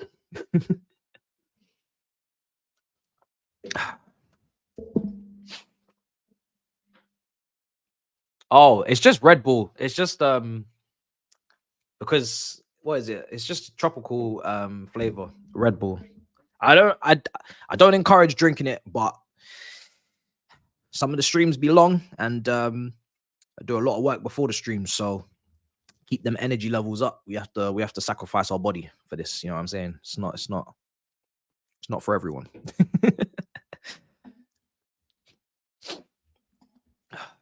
Because after this, I got to record that preview for you guys. That's going to come out tomorrow morning. Go through the team, go through the press conference. I've heard most of it. It sounded better today. Sounded more like Chelsea. So yeah, go through that. And then tomorrow night, watch along. And I think the review will be live again. I think it will just be a live review straight after, guys. and then Big Six. It's gonna be a madness tomorrow, and DR as well tomorrow as well. So it's a long day tomorrow. Long day.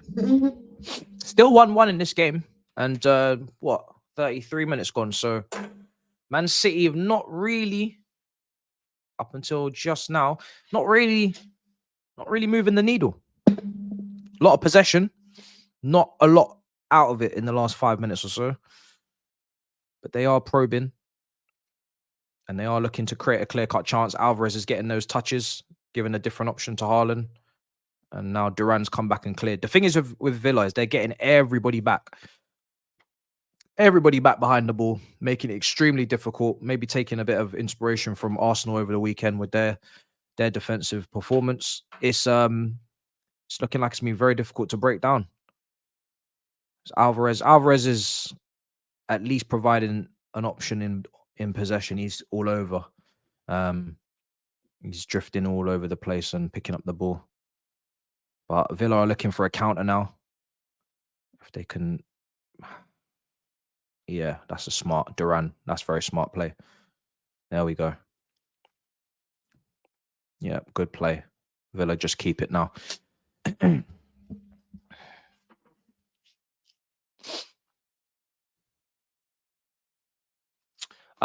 For me personally, I would rather if we just ruled out Reece James, Leslie Okochoku, and Christopher Nkuku until next season. Just rule them out now.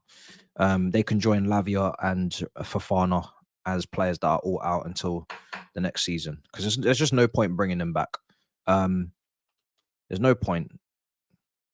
So yeah, I'd rather, instead of speculation and false promises and hope, just rule them out. I will see those guys in pre-season. Lavia, Okochoku, Reece James, Nkuku, Fofana. 5 players pre-season. End of conversation. And then at least everybody knows where they stand.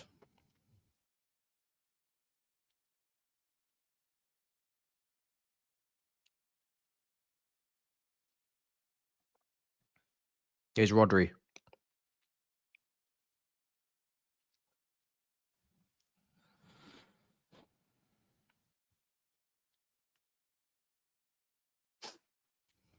Here's Grealish cutting in.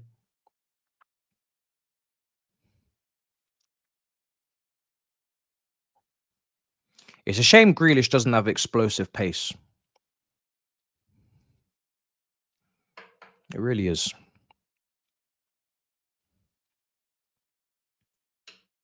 Here's Foden. There's nobody in front of him to pass to. Nobody making a run in front of him either. Lewis. Alvarez. Surely he's going to finish that. Oh, what a save. That should be 2-1 to Man City. Really, really good opportunity for Alvarez. On his stronger foot as well.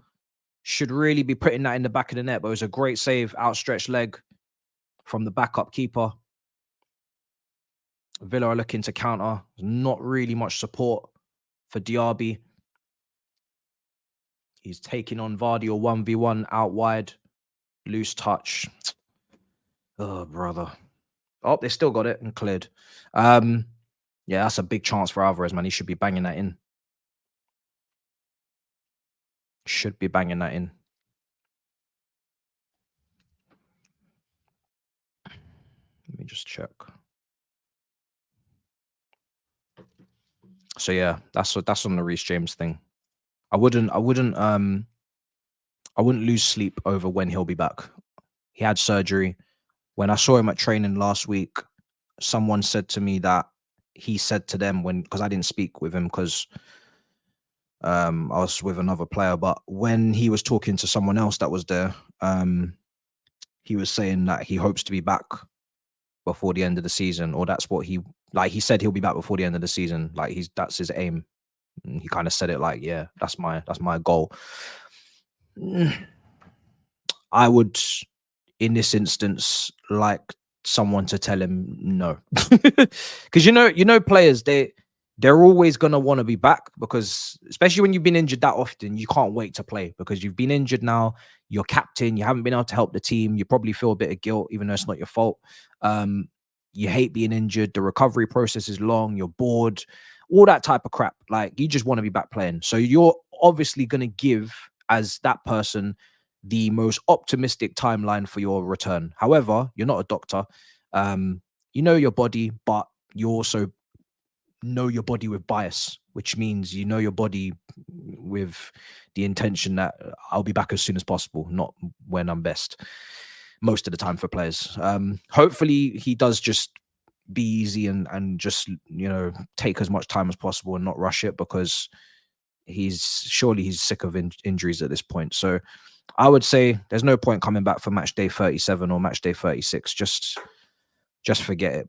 Just forget it. Come back pre-season, fresh season, we go again. No point coming back for this season. It's not like something significant on the line. Even if it is an FA Cup final, coming in rusty for that, not really ideal. And Gusto is doing a great job anyway, so there's no point. There's no point. It's not like our right back's costing us games or anything.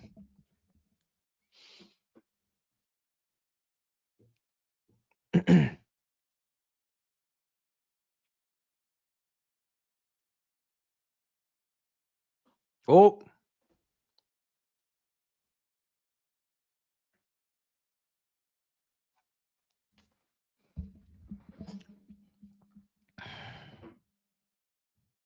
Here's Doku.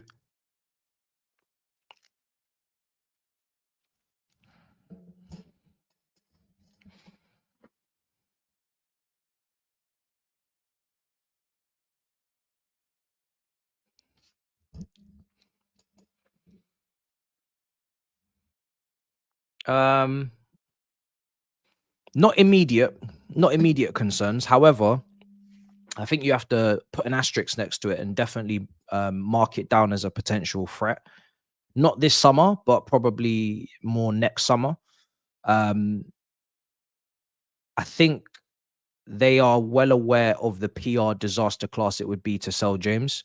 So I don't think they'll do that off the bat. I think they'll try and sell Gallagher first. They'll sell Chalobah first. They'll sell Alfie Gilchrist first, who they just got a new contract for, but it's not a serious contract. It's Lewis Hall situation. If they get a nice offer, they'll definitely take it. Broja, Armando Broja, they'll get their pure profit. Maatsen as well. There's enough pure profit to be made this summer for them to leave that one alone.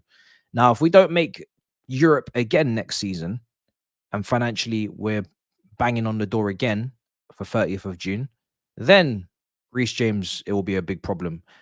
Two reasons. One, pure profit, but also if Reece James is fit next season and he's playing brilliantly and we're still not in the Champions League and we're still not in Europa League and we're still needing money because we're still mid, he'll probably want to leave as well. He'll probably be looking for a move. If Real Madrid come calling in 2025 and we're 10th and we need money because we're not in Europe again,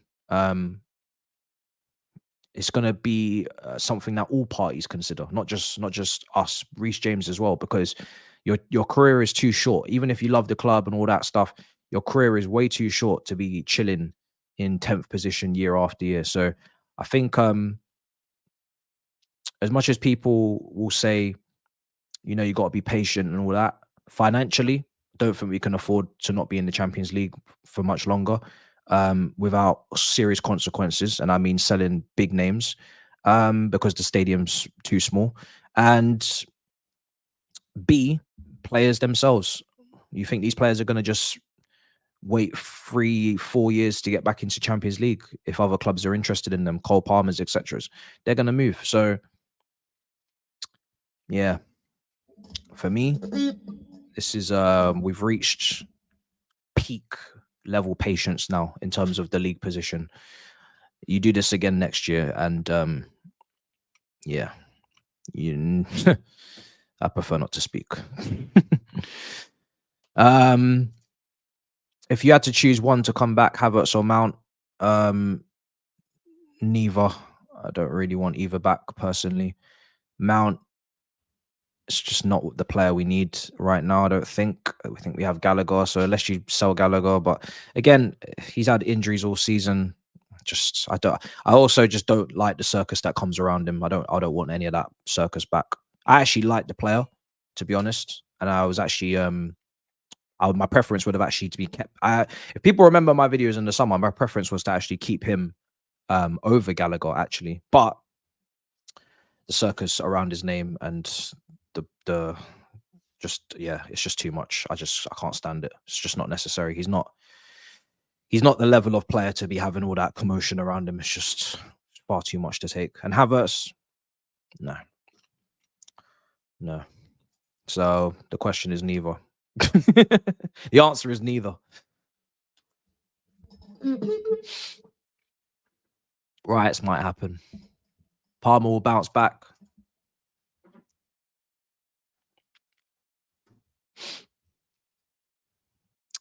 I don't think they would. I think Havertz is doing well because he's surrounded by players that have, delivered at the top end all season. Havertz, everybody's now trying to pretend like Havertz has been great all season. He got off to a very, very slow start. He's a forward that hasn't tore up the place from an output standpoint. He's done a job for the team, worked hard, played a role, but this narrative that he's now some sort of thing we've never seen before, I think is a little bit overblown. So there's no way I'm taking him and putting him back into mediocrity and thinking that he's going to do anything special, because he's not. So no. If he had banged in 15 Premier League goals, this would be maybe a different conversation, but that's not the case.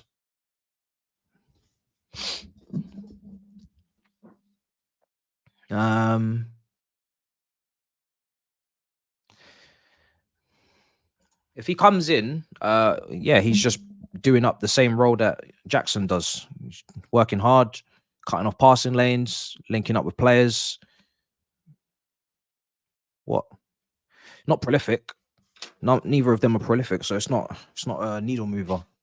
It's not a needle mover. You know, the last season before he left, he led the league in big chances missed. So it's not a needle mover. It's not a needle mover.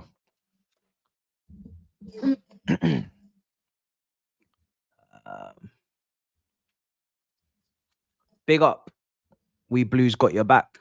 Have you though? Are you a Man City Blue? Because if you're a Man City Blue, you don't have my back right now because you ain't winning the game, bro. Do you know what I mean? You need to step it up.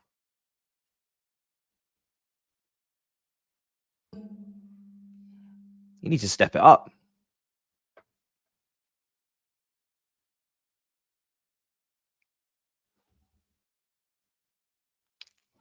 You got a free kick on the edge of the area. Very good opportunity. It's 2-1. Now we're cooking. Now we're cooking. I was sitting there thinking, hey, this might be something special. I was sitting there thinking, hey, we might be leaving here with something. Yo, Philip Foden has made it 2-1 to Manchester City. I was just eyeing up that free kick. I said, it's a good position. It looks tasty. And you said you had me, and you had me. Goalkeeper's nowhere near it. It's gone through the wall. Devastating for Aston Villa right before half time as well. They've actually dug in. Arsenal still 2-0 up against Luton. They're having a little bit of a coast in the second half, and maybe there's a few Luton attacks, but nothing really, anything coming out of it. But yeah, 2-1 Man City right before half time. Perfect time to get the second goal. Worst time for Villa to concede, but that's the way the cookie crumbles, isn't it?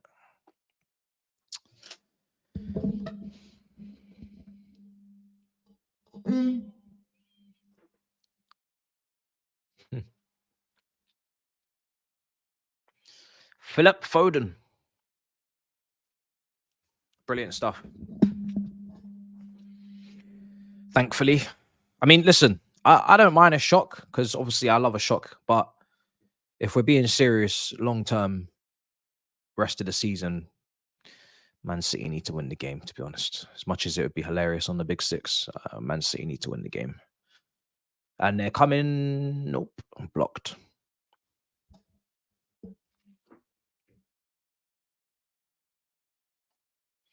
Yeah, for me, bro. Listen, for me, when you're not in Europe as a big club, I think you should be aiming to get Champions League. If you're not doing that, you must be in a very bad position because you got one game a week and you should be getting back into the Champions League via the league or the Europa League. Now, we won't be in the Europa League.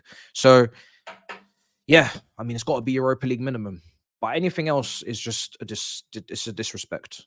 So it's a disrespect. So, you know,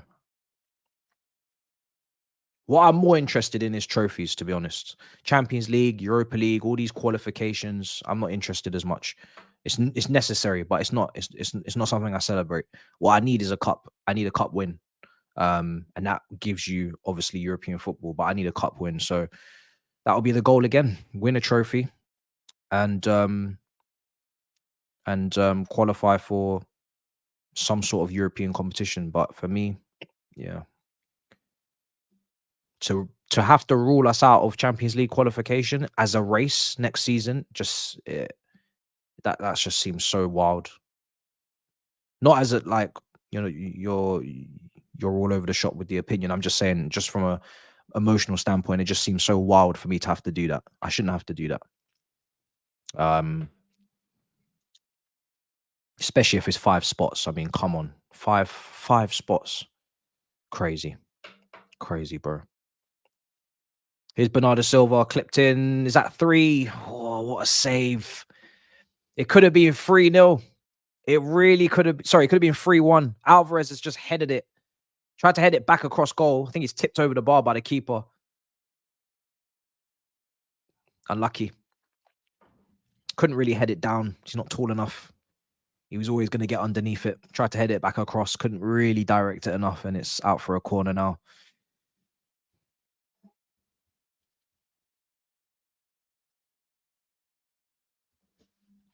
No, it's not.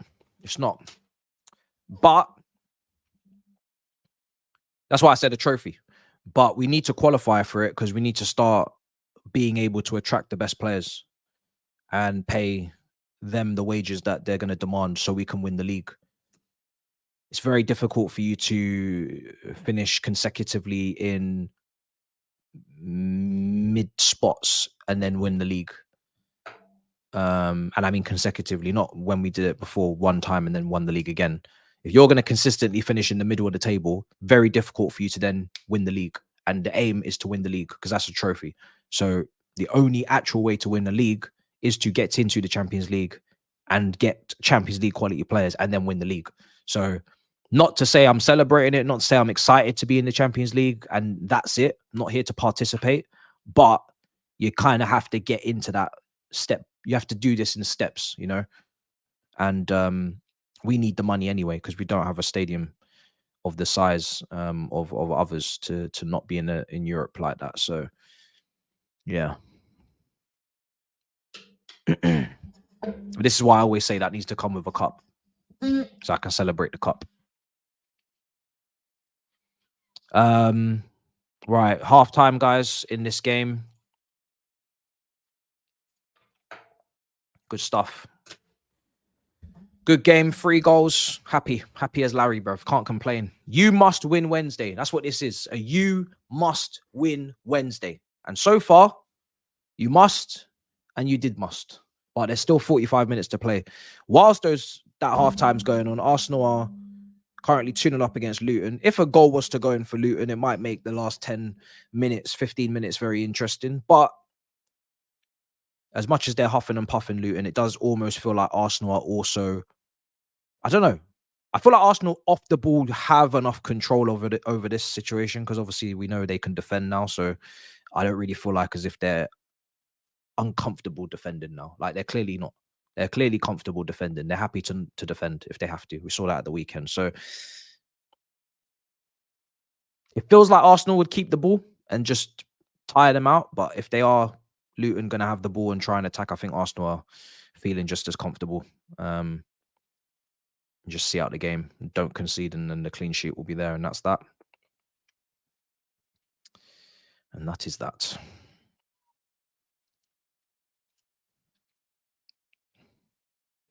But yeah, Luton have given it a go in the second half, to be fair to them. They've been They're being competitive. Just don't think they have the quality, unfortunately, to do anything here. Unless they get a freak goal.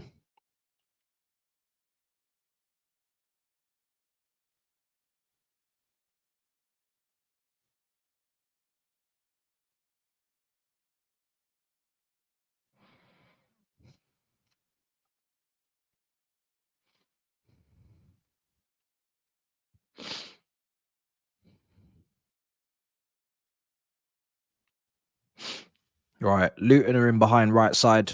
It's out for a goal kick. Yeah, this is peak. This is peak. That's why I didn't cover this game.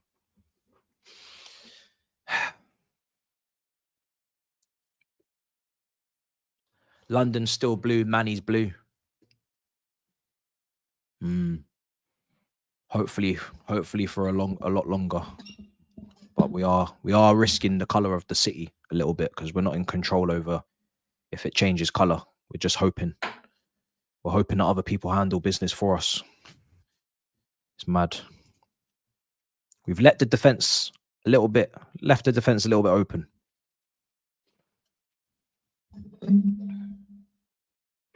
Why do you allow? I don't allow nothing, bruv. There's mods, and the mods have free reign to block any spamming. So maybe I need to freshen up the mods. But apart from that, we don't allow any fake scores, bro. Don't worry about that. Yeah, that's what I'm saying. I'm thinking to myself, oh, here you are. Is that now Nketiah on the left? Here he is. Nketiah still going. Chopping back in. Trossard. He's going to play it out to Tomiyasu. He's going to take the shot just wide of the post. It's an exercise right now for Arsenal. Squad players, minutes, freshen up. Tomiyasu, Nketiah, fresh legs. Get them Smith Rose there. It's an exercise. It's an absolute exercise, as it should be. It's not about, I mean, some people will say it's time to blam, but it's not really about blamming, to be honest. It's more about that they just get fresh legs and, you know, fitness into these players, and they might need them at some point. They probably will.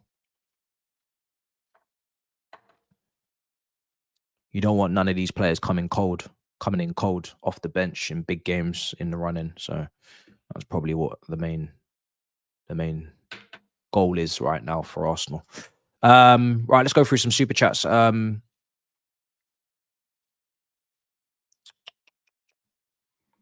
see. Read that one out already, and that one, big up, and that one. Where do you think Chelsea would have been without Saudi? I don't think we benefited like crazy off Saudi, to be honest. We sold Mendy, sold Koulibaly, sold Kante.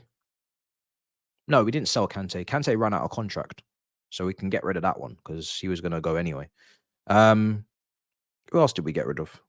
We did. It's not like we got Lukaku out there and Ziyech out there and Kepa out there. Like Koulibaly and Mendy, and that's it. I think. Trying to think if there's anybody else. Don't think so. So we didn't really. They all went for normal market value. Their wages for those two players, Mendy's wages wasn't high. Koulibaly's wages were decent, but that's one player. So yeah, to be honest, Mendy would have gone back to Ligue 1 or something. So we didn't really capitalize off Saudi like that. Second half hasn't started yet. What we did capitalize off is the Premier League and the money that's in the Premier League, not Saudi. Havertz going to Arsenal, big money. Mason Mount going to Man United, big money. Cover going to Man City, very good money. So that's where the money came from. It didn't really come from Saudi. It came from Premier League. So that's where, because when we initially did some deals, I think our board went out there and did some deals. Everyone's like, oh, there's a little percentage in Clear Lake Capital funds, and oh, they must be linked. Oh, they must be sanctioned again. Blah, blah, blah. Funny enough, when Liverpool go and do multiple deals, no one gives a shit. But that's just how it goes. So yeah, madness. But yeah, we didn't really do anything serious with them, to be honest. Yeah, I'd say Liverpool did benefit more. Yeah. Who did they sell over there? They sold Henderson, Fabinho, Mane. No, Mane went to Bayern. Then yeah, who else? It's just those two. Must be one more. Pretty sure there was one more. I think it was 3 players, wasn't it? I think 3 players went from Liverpool to Saudi. I've got 2 of them. I can't remember the other one. Can't remember the other one. Oh, Firmino. That's it. Yeah, Firmino. So that's 3. I think those are the 3.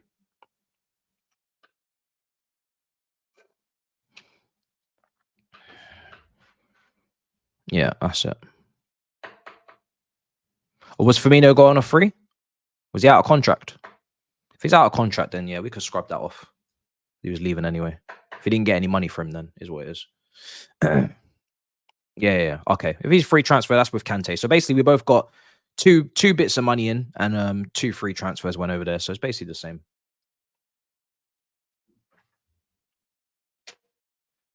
Seven minutes to go in the Arsenal game against Luton. Still 2-0. Still 2-0. It's gonna just that game's just gonna just peter out into where it is.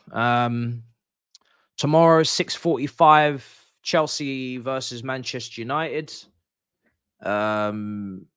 Lots of I don't even know how I even feel about that game. I'll see how I feel tomorrow. Doesn't feel like a Chelsea Man United game, to be honest. It's one of those ones where there's not really much on the line. There's nothing on the line, really, to be honest. So even though the points gap to the 7th, the Holy Grail, isn't actually that big, but it's never going to be a big gap because we're never going to lose every game, and whoever's going for 7th is not going to win every game. So I said this on Twitter. When you keep dropping in the league, the amount of wins you need to get up the league becomes less because you're dropping into quality of clubs that don't win games. So it's not a pat on the back to say, "Oh, we're not that far off 7th." Of course, we're not that far off 7th. It's 7th. it's a position that Brighton are going for, and West Ham are going for, and Newcastle are going for, and Wolves are going for.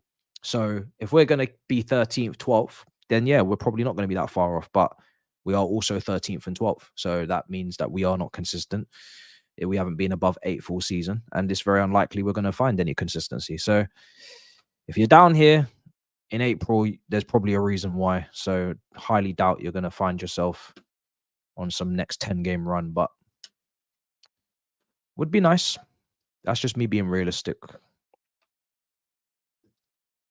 There's still some Chelsea fans that think we're going to finish 7th. That was prior to Burnley. I wonder if that Burnley game has changed their mind. I think that Burnley game shocked everybody. I think everybody thought that was 3 points. So, because it wasn't, might change the landscape a little. Let's see.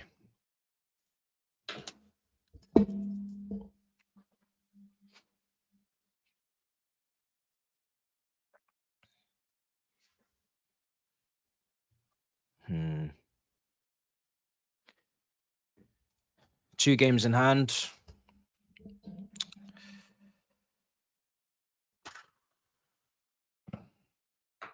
Yeah, I mean,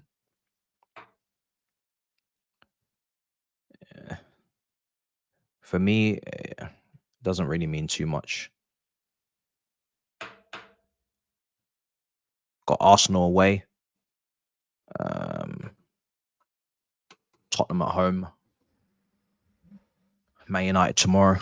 Let's see what those results are.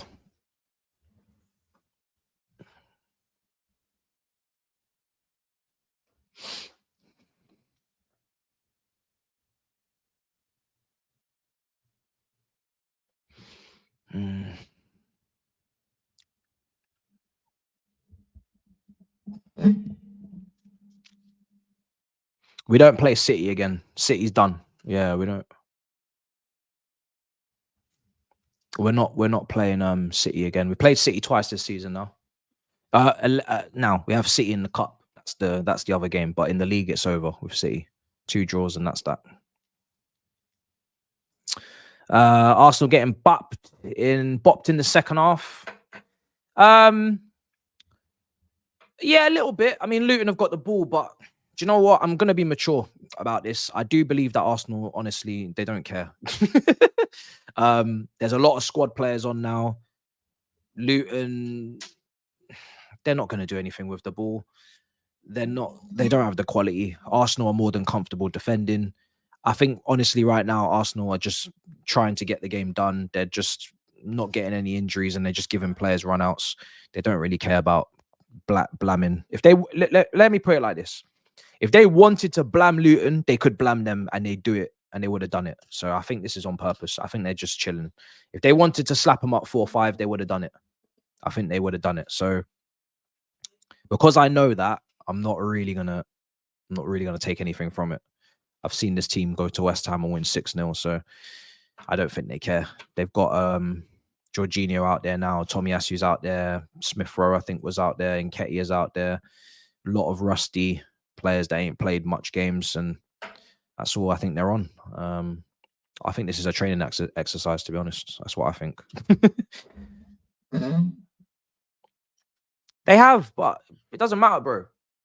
Like, this is why I always say, like, the game is not played on the spreadsheets. You can take the data and you can use it once you've watched it. But they're 2-0 up. Why do they need to have shots on goal? They don't need to have shots on goal. They're 2-0 up at home to Luton. It's a midweek game. They exerted a lot of energy against Man City on the weekend. They're now just bringing in players to just rotate, and they've got a game on the weekend, and then they have a Champions League game next week. So they don't care. They don't care. They don't care. Why pepper Luton's goal? What's the point? 2-0 up. Job done.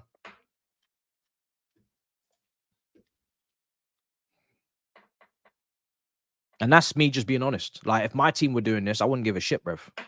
You're going back to the top of the league. Liverpool will probably go back to the top tomorrow. My mind is already on the next game, personally. They're not being complacent in terms of, like, Raya's having to make loads of saves and all that stuff. So as long as they, from their perspective, as long as they don't get complacent and start, moving mad in defense, I don't think they mind too much. And I'm looking at second half, just to finish off this debate. Luton, 1 shot, 0 shots on target. So Luton, for all the possession and all of the bopping, have had 0 shots on target in the second half. And that's exactly what I've seen. And I'm not even really paying attention. But I can tell you that Luton have not caused Arsenal any problems in this second half. They just have the ball, which is nice. But it doesn't mean anything, because they're not going to get anything out of the game. So that's what it is. 0 shots. So 0 shots, bro. That's it. 0 shots on target. The whole second half for Luton, 0 shots on target. It's mad. And they're the ones that are 2-0 down, looking for a result. They ain't going to get anything. So I'd love to slander, but I can't lie. Can't do it. Routine victory, as I already knew it would be. So I'm not even really shocked. I knew they'd win this game. I think what I should have done is predicted that they wouldn't play their strongest team, and I should have probably brought my score down. But it is what it is. I didn't know. I didn't think it all the way through. Time is going to be up on the screen.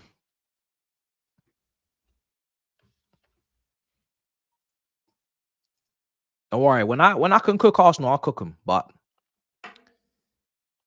I gotta have something. I have to have something to work with here. Can't cook them. Can't cook with no ingredients, bro. You know what I mean? Like, I know you're looking for me to cook them, but I need ingredients to cook, bro. I can't cook with no ingredients. I can't cook on oxygen.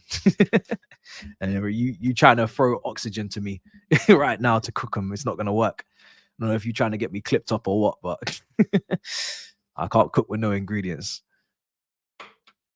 I missed the Alonso rumors. Are you a Liverpool fan? Man said I missed the Alonso rumors. This is crazy. I actually called it that he would stay. If I said if he's a smart man, and I said it quite a lot. I said if he's a smart man, he'll stay at Leverkusen one more season, do the Champions League, try and defend your title. And you don't really have to defend it because come on now.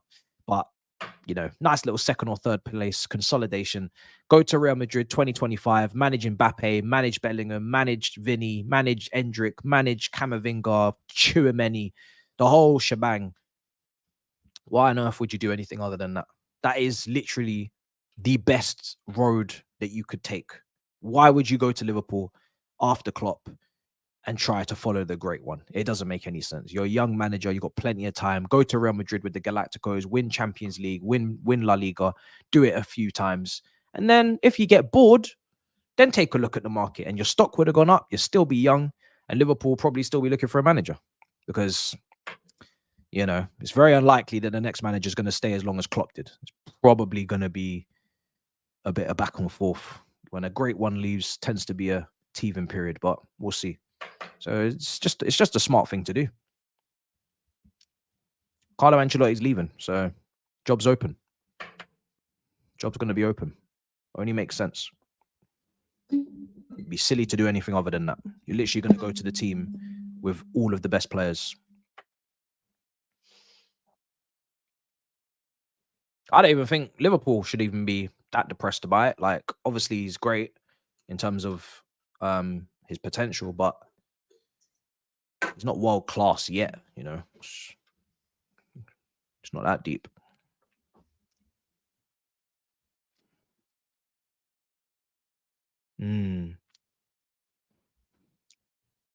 It's like when players join Dortmund, you know they got their heads screwed on. Yeah, man, you can see a smart decision from a mile away. I'm telling you. When Bellingham rejected Man United and went to Dortmund, you could tell that he was a smart guy. And it's not even just in hindsight because he's gone to Madrid, but Dortmund give chances to youth. It's a less pressurized environment. It's a league where your physical attributes in the championship are going to definitely be demonstrated really well because the German league's not as physical as the Premier League, so you're going to stand out even more. And yeah, it's just they're going to give you games. You know, you're going to get games because their whole thing is bringing you in young, and they want to play you because they want to make a lot of money on you, so they can bring in another one. Man United are not going to do that. So very clever, very clever. That was a footballing decision, not a financial one, because I'm sure Man United offered him more wages than Dortmund. So that's why you got to have good people around you when you're making these decisions. If that was the wrong agent, maybe not family involved, probably goes to Man United. And maybe he makes it. Maybe he doesn't. Maybe he doesn't.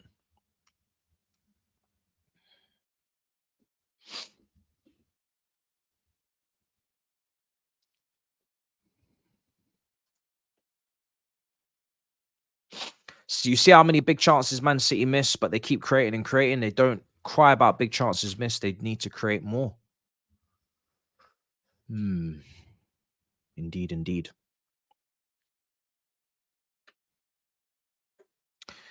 Well, anybody who tries to replicate what they do anyway is just going to end up becoming the B-Tech version because that is the greatest manager of all time.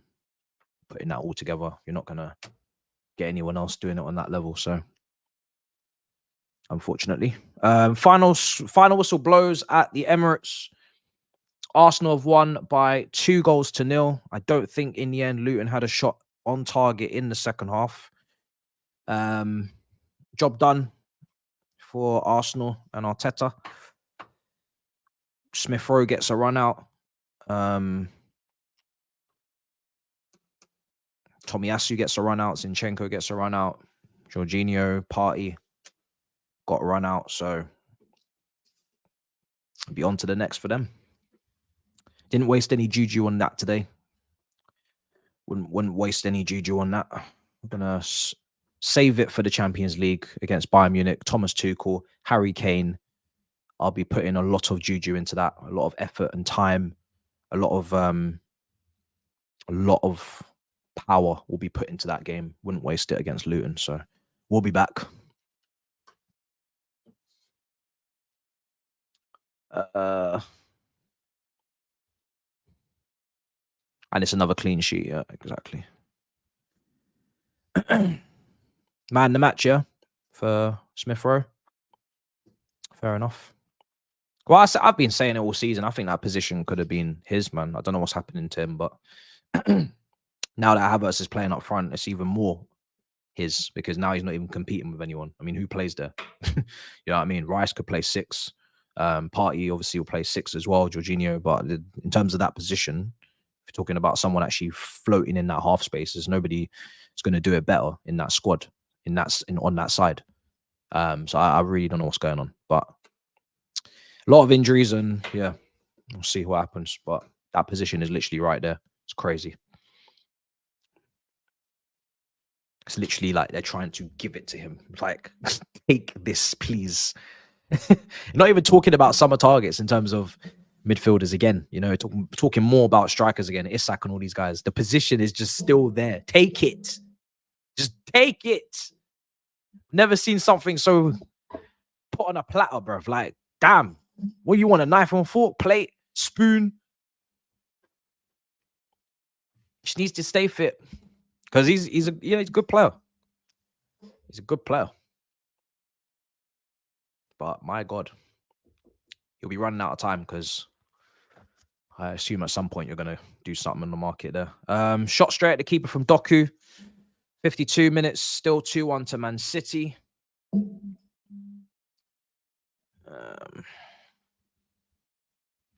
You know, Doku on this right-hand side, he's actually been all right. And he's not afraid to shoot with his left foot. It's the second time or third time today he's done that.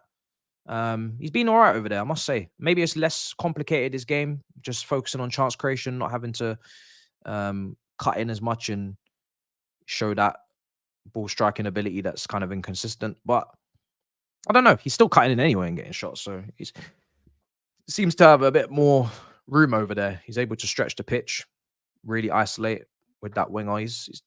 Where's Lucas Digne over there? He's doing well. He's doing pretty well. Amari Hutchinson, watch.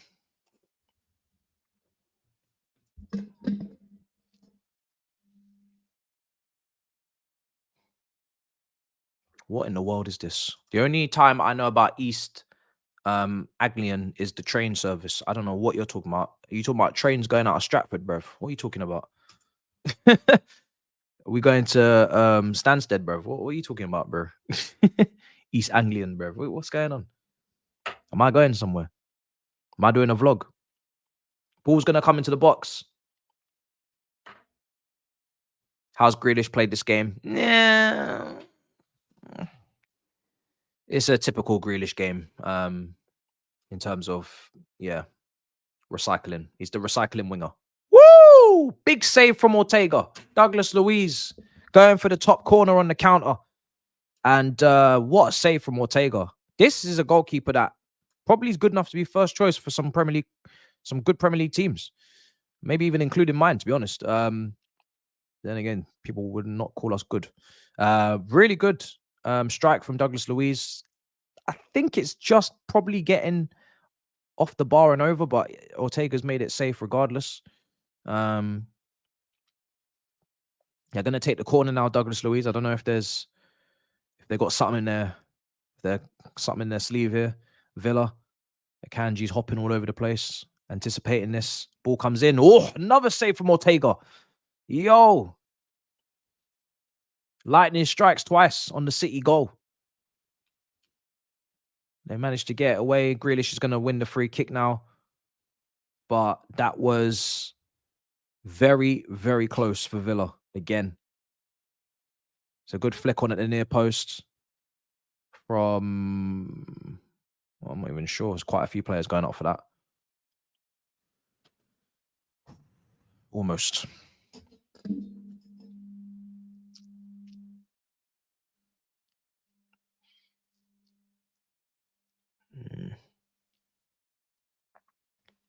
They need to get this game wrapped, though. I must say. They need to get this game wrapped, City. 2-1's not comfortable. 2-1 is not comfortable.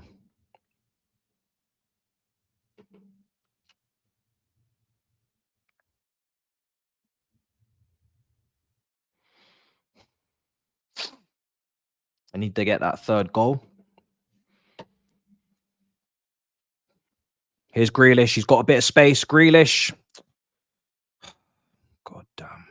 It's just shot straight at the defender. I wish he would go back to Aston Villa. I actually miss the old Grealish, man. I actually really do miss the old Grealish. Oh, this Grealish is so boring, man. At least when he was playing on the break, on the transition, he was entertaining. He was giving us the little drop of the shoulder. Give us something. This Grealish is so boring, bro. God damn. Just recycling. This brother really cares about the planet, bro. That's all it is. He's moving like Hector Bellerin, but he's not planting trees. He's just recycling, bro. Hella boring, but I think he's just doing what the manager asked him, but my days is he boring. Ugh.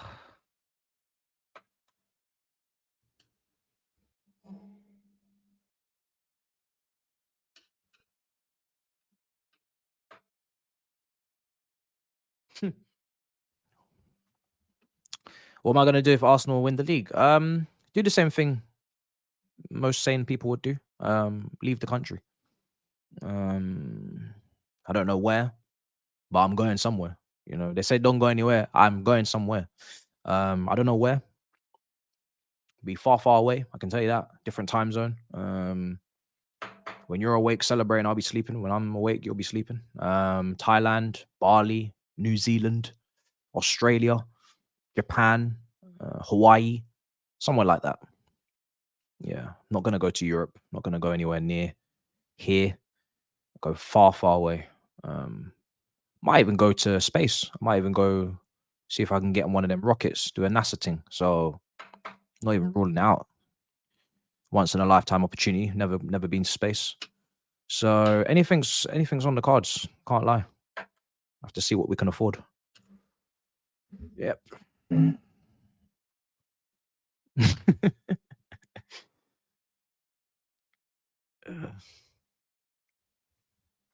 Foden. Oh, he's. Do you know what I'd love to see? Foden and Musiala in the same team. I don't want to tempt City, but I'm just saying. Foden and Musiala in the same team. The back and forth, the dribbling, the close control, the 1-2s, one day. This is why Musiala needed to pick England. Why did he pick Germany? Why? Musiala had the opportunity to pick England. Southgate probably would not have used him anyway. Or he would have, I don't know what he would have done with that kid. He's got too many players as it is to choose from. He wouldn't know what to do. But, bruv, Musiala and Foden in the same team. One day we must see this. Surely. Can you imagine what they would cook up? Oh, both of them playing in the middle. So, Foden right side, Musiala left side as the 2 10s. Oh, wow. Scintillating stuff.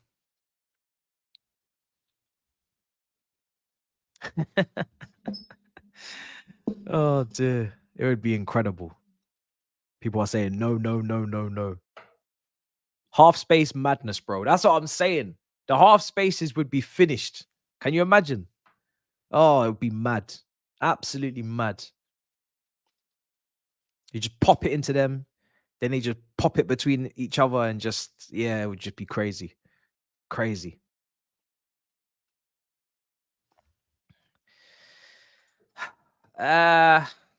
You see me, you know me, I got a lot of PTSD from strikers, so it is one of those things that I don't really like have a top target. I don't know who the manager's going to be. I don't know the formation we're going to play. I don't know the way we're going to play, because obviously Pochettino's job is in the air.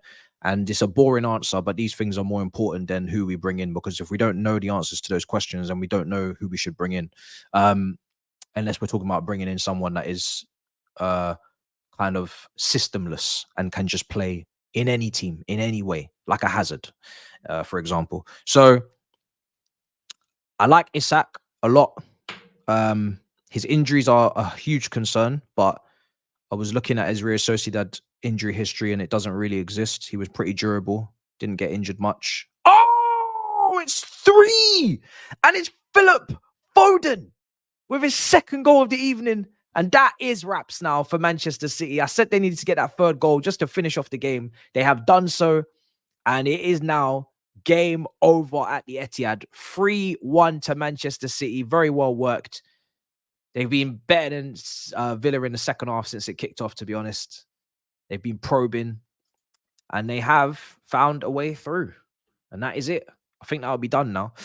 So yeah, Isak, I really like. Tony is another one that's well-rounded.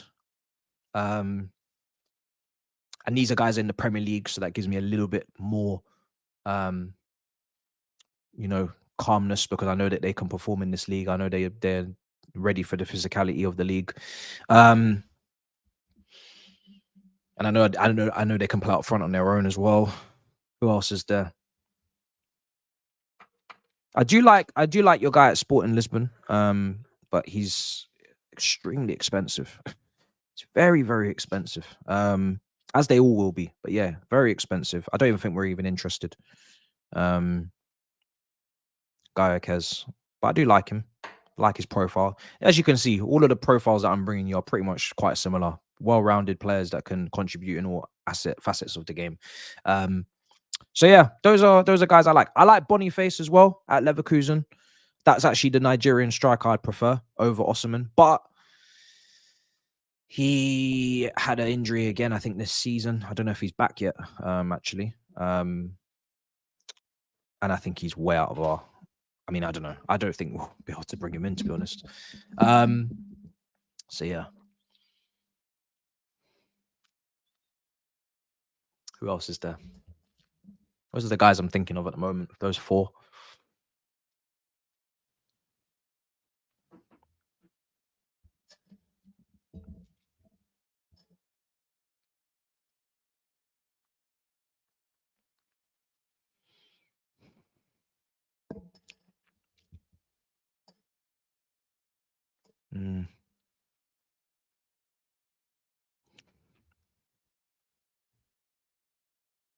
Xabi messed up the goal. He's come off. 3 substitutions from Aston Villa. Bailey, Tielemans and Chambers have all come on. Man City in possession.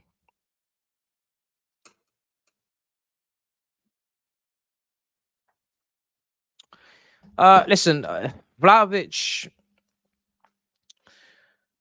Funnily enough, I'd probably be more open to Vlahovic than Osimhen. Even though I was pretty against Vlahovic last summer, because I didn't really trust his fitness, because he was injured the season before. He's been fine this year, but obviously if it was our medical team, it probably wouldn't be fine. But yeah, listen, we already rejected the opportunity as Chelsea anyway. Like, Poch didn't want him, I think, and Chelsea didn't want him. They didn't do the deal.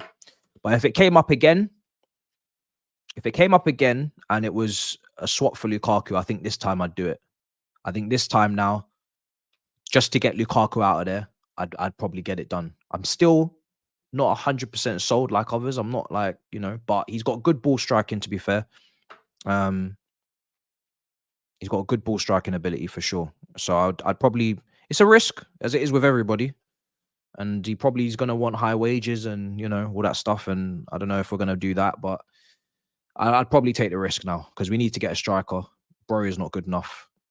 And I want Lukaku out of here. So if the same deal, if I could go back in time and do the deal, I'd probably do it now. I definitely would do it. But it has to work, as it does with any of these guys. Because if it doesn't, I mean, now it's different. We're not gonna... We were gonna sign Vlahovic onto like an 8-9 year deal, whereas now we can't. like it's against the rules. So that helps a bit. 5-year deal.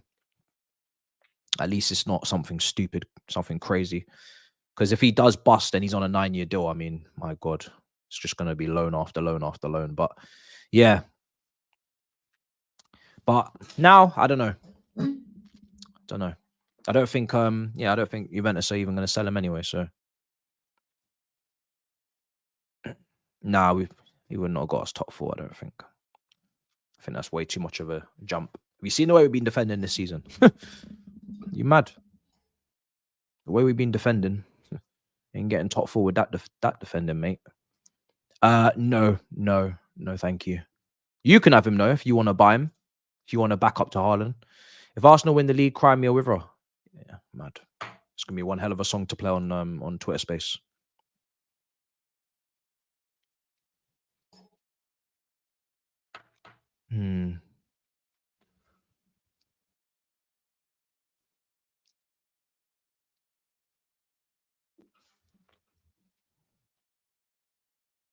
Sorry, you can. Yeah, you're right. Sorry. You can still have contracts for 5+ years, but you can only write off the fee over 5 years. Like you can only amortize the fee.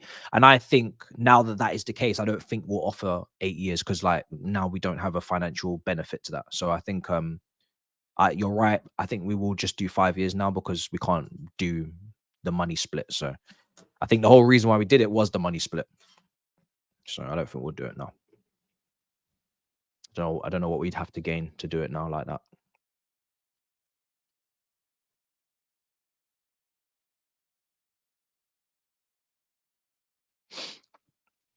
Man City just in possession, pretty much coasting at the moment, guys. Nothing really to say on that at the moment. Just chilling. Man City in possession. They've created a few little half chances and they might even go for the 4th. Very much in control. See what's said in the chat.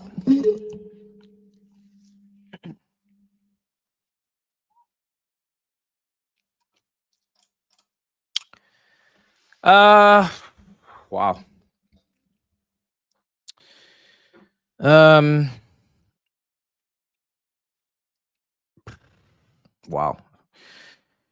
Well, I know Palmer's going to win our accolades. That's for sure. That's for damn sure. He's going to win our accolades. Listen, Foden's got what, 19 GA and 30. It's very impressive. You know, it's very, very impressive. It's not like as if he's not shelling out this season. For me, I'd probably been fair. I'd probably give it to Foden because for me, so both up. Oh my God, yeah, Foden's just scored again. Foden has just scored again.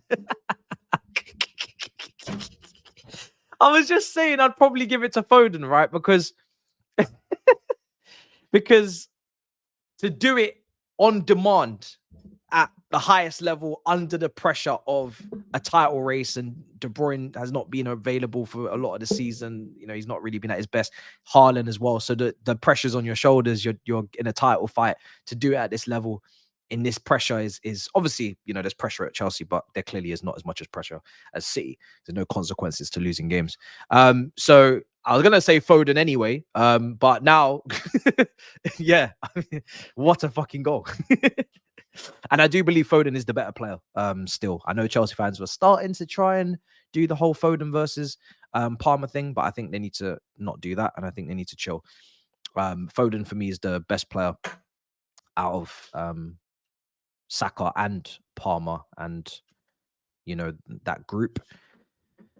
The only thing I've always said on Foden is that you need to respect Saka because he's got way more minutes, way more responsibility, way more pressure. But now Foden this season is actually playing consistently. Now he's doing the last part that he needed to do, which is to actually play.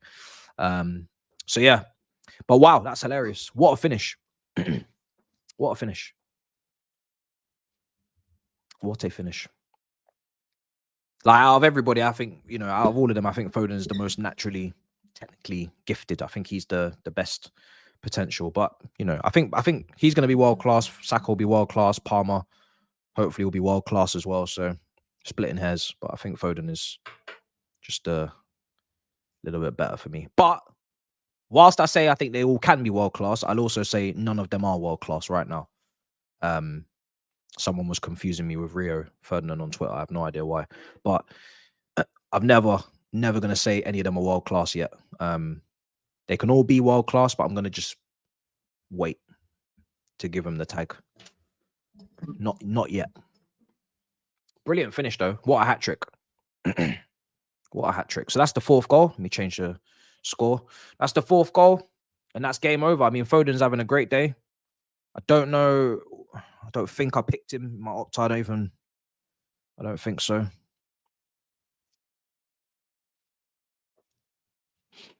But yeah, what a goal.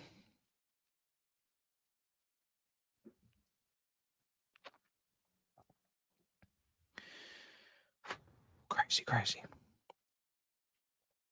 He's world class now, yeah?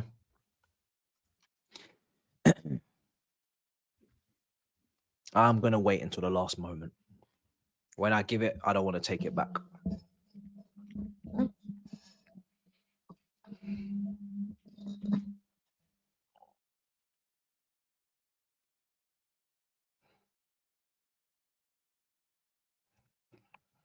Follow up another season like this and yeah. Be wraps.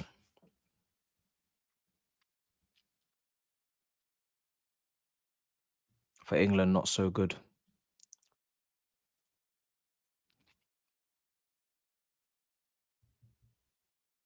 You think Pep's holding him back now? Doing too much? Yeah, I mean, they are different players.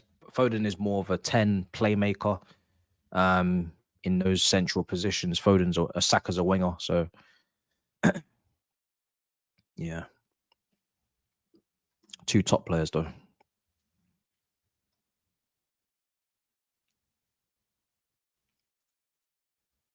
Yeah, you can't give him the world class tag. Well, you can if you want, but I'm not going to.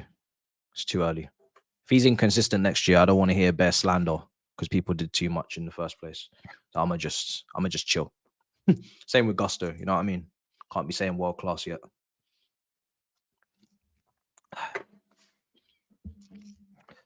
4-1, man. What a performance. Jesus. Second half has just been madness. Like this first half, like Villa had a couple of moments, they got their goal, but second half has just been an absolute annihilation, and it's not even over. Here's Grealish. It might be 5. Grealish, ball across, nobody on the end of it.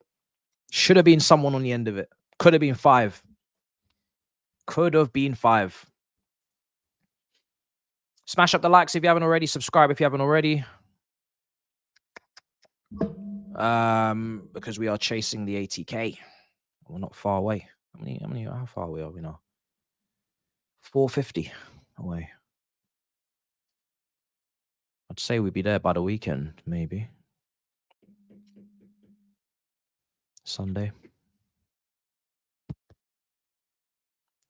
Cheeky Sunday. Of course. Listen, he's world class. Rodri, man. It's world class. This is what world class is. Do you know what I mean? This is ridiculous. This guy is an all-rounder. He's not even a DM, he's a complete midfielder. He can score goals, he can pass, he can tackle, he can intercept, he can carry the ball. He's just disgustingly good. So good. So good.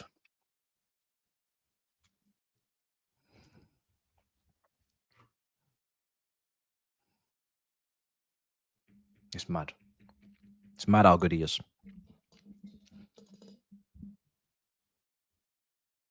Cover and Nunes on. Yeah, this is just charity minutes, bro, for Nunes. I said at the start, listen, I'm not gonna say it's over for him, because I did say that I didn't really get the signing, but second season syndrome at Man City with Pep, you never know, he might just do a madness. But I'm hearing things from certain sources in Big Six that, you know, some players could be leaving Man City in the summer. And some players could be coming in. So certain Brazilians could be coming in. Certain other players that should never have come in are going to be going. So you know, that's what I'm hearing, bruv. It's not my source, but you know, I'm just getting the information. Didn't get it. Never understood it. He's a Liverpool kind of midfielder if he's going to go to this level, but for me, I didn't see the hype. Good player, not great player.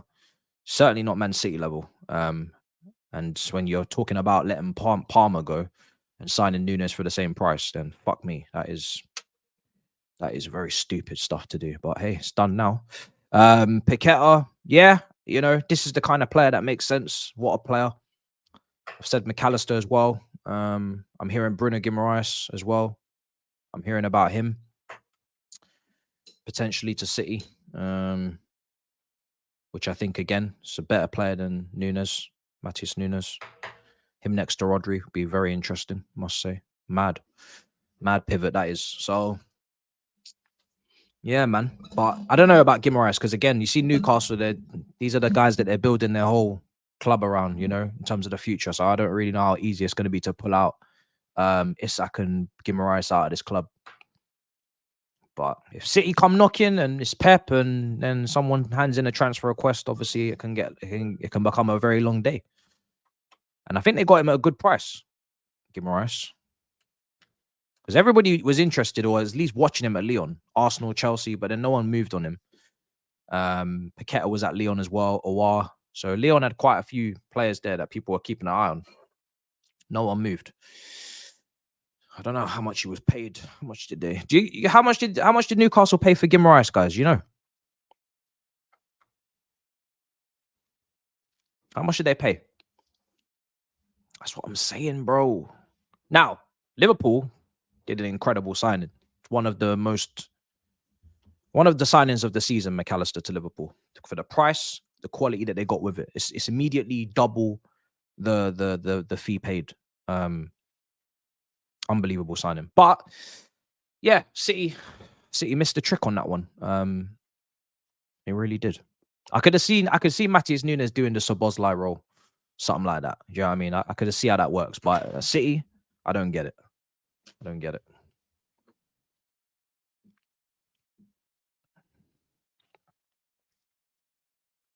You played in a very transitional team at Wolves.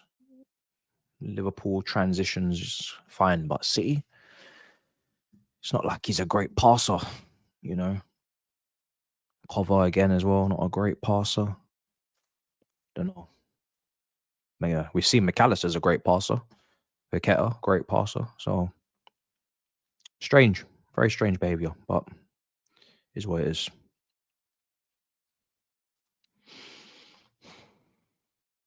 Yeah, it would have been criminal. McAllister and Rodri in the same team. In the same little pivot there. Foden ahead. Long day. Very long day. Yeah, it would have been mad. Shot from distance. Over the bar.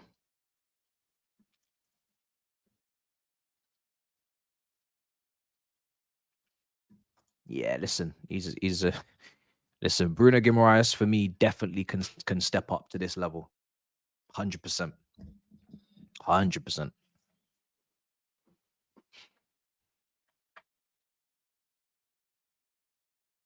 If I wasn't so embarrassed about getting another midfielder, because we honestly just cannot even think about it, even though, some will feel that we need to get one. I think we just need to get Lavia back fit. We need to develop Santos. We need to play Caicedo and Enzo and get the best out of them. We need to get back Okachuku. We spent our money.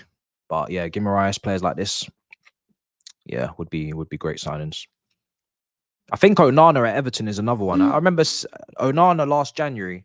We were looking at him and I said, listen, not my first choice. Don't get me wrong, but I think he's a very good player. I remember him at Lille. I think we played them in the Champions League. His frame is ridiculous. He's sometimes a bit messy on the ball, but he's still young, so he's still got time on his side to develop. But he's a good player. I think he's a good player. But I think because he was at Everton, people were like, "Oh, no chance, can't have that." But I think he's good. There was another midfielder we were linked with. That's the one I really wasn't. I think it was Nunes. I think it was Matisse Nunes we were linked with and Onana. And I was like, no, Matisse Nunes, no chance. I don't want him. But Onana, yes. You know, like I said, not first choice, but I wouldn't mind that one as much.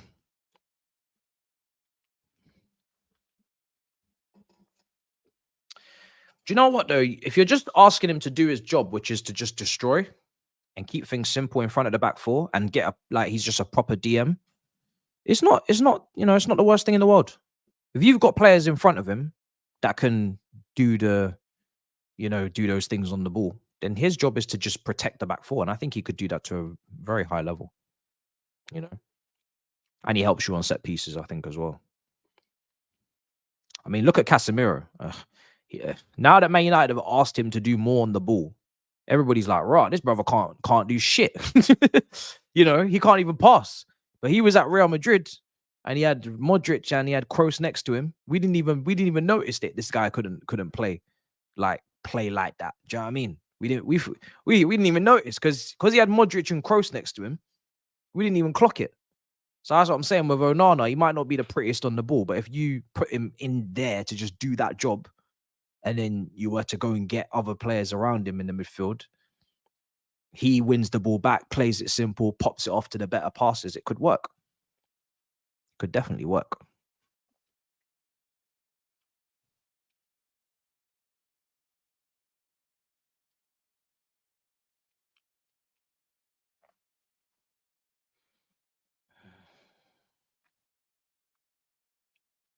He prefers Ghana. Is it? Well, I mean, tell your mate that Onana's probably going to be leaving anyway, because I think Arsenal were interested in January. Were they interested in January? I saw a link. Imagine now, Arsenal, right? They were interested in Onana. I don't know if it was how true it was, but they were interested in Onana reportedly to replace maybe Parties, maybe going to leave, right? Now they're already dominating on set pieces as it is. Imagine now they add Onana to that. This is the BFG team. That's where it is. They're building a bunch of giants, bro. It's ridiculous.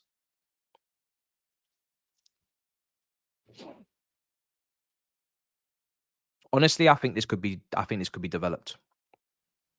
I think this could be developed. I don't think he's as bad. Remember who coaches Everton and remember who coached Everton prior. Like, he ain't playing for coaches that one play a particularly expansive brand of football or play with the ball. It's not like as if he's in a team that have possession and have a coach that plays a progressive possession way, and then he's just not been able to adapt to it. He's playing in a team that they just don't look after the football. So we have to be, have to remember that. You know what I mean? Have to remember that.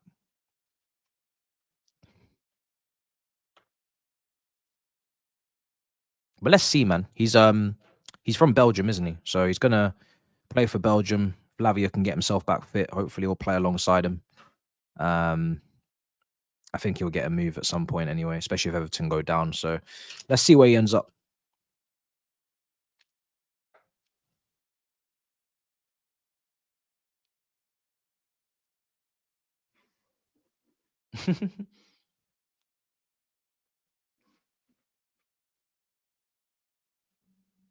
Put him in goal.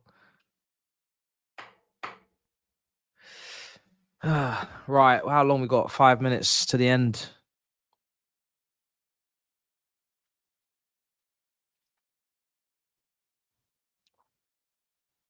Oh, of course. I mean, listen, Paqueta's clear technically, obviously. I mean, he's from Lyon. Do you know what I mean? Lyon, one of the great teams of France. It's Brazilian.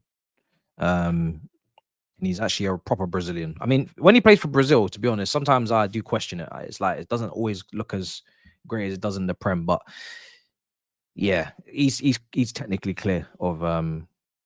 Onana, what I'm saying is Onana does obviously need some coaching. Don't get me wrong, but I wouldn't say it's over for him. I don't think it's game over. I think he can look better than he does right now. But yeah, not Paqueta is he's just cold.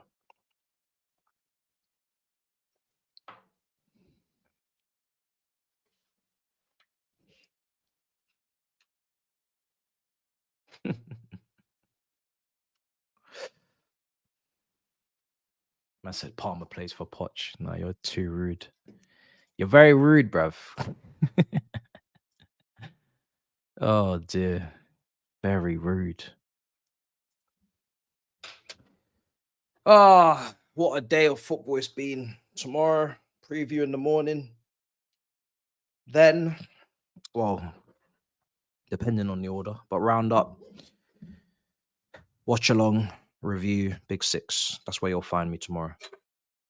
Only those places and nowhere else. Friday, all you can eat Chelsea will be in the morning. So basically straight after the United game the previous night. Then I'll probably just turn my attention straight to Sheffield United because it's literally Sunday, Saturday. Yeah. So Sheffield United is probably next. I don't think there's going to be a podcast this week. Just we haven't been able to match up the schedules. I was trying to get George on whilst he's here before he goes back to Bali, but it just wasn't possible, unfortunately. I don't think he's been back in London since COVID, so obviously lots of family commitments and stuff. So hasn't been possible time wise, which is a shame because that would have been a very good one. But yeah, I don't want to rush these, so we'll try and pattern it for next week. But there's a lot of games. I have to say that a lot of games midweek now, Champions League. So we'll see what we can do. It's a madness.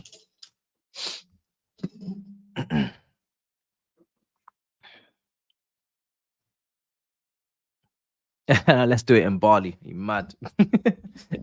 Imagine me going out there. Crazy. It would be fun. I'd have to go to Australia then for Miz because once I go all that way, I have to come back, bruv.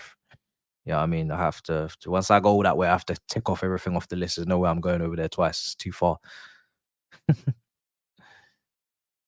Yeah.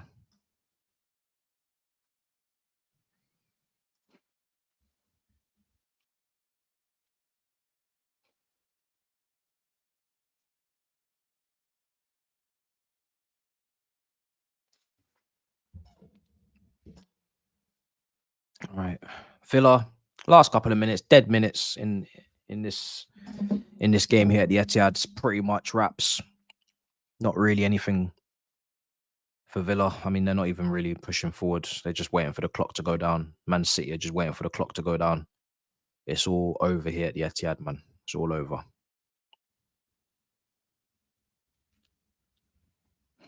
Unless Grealish, can he get a goal? Shot blocked. And that pass has gone astray. Lovely play. Bailey slipped.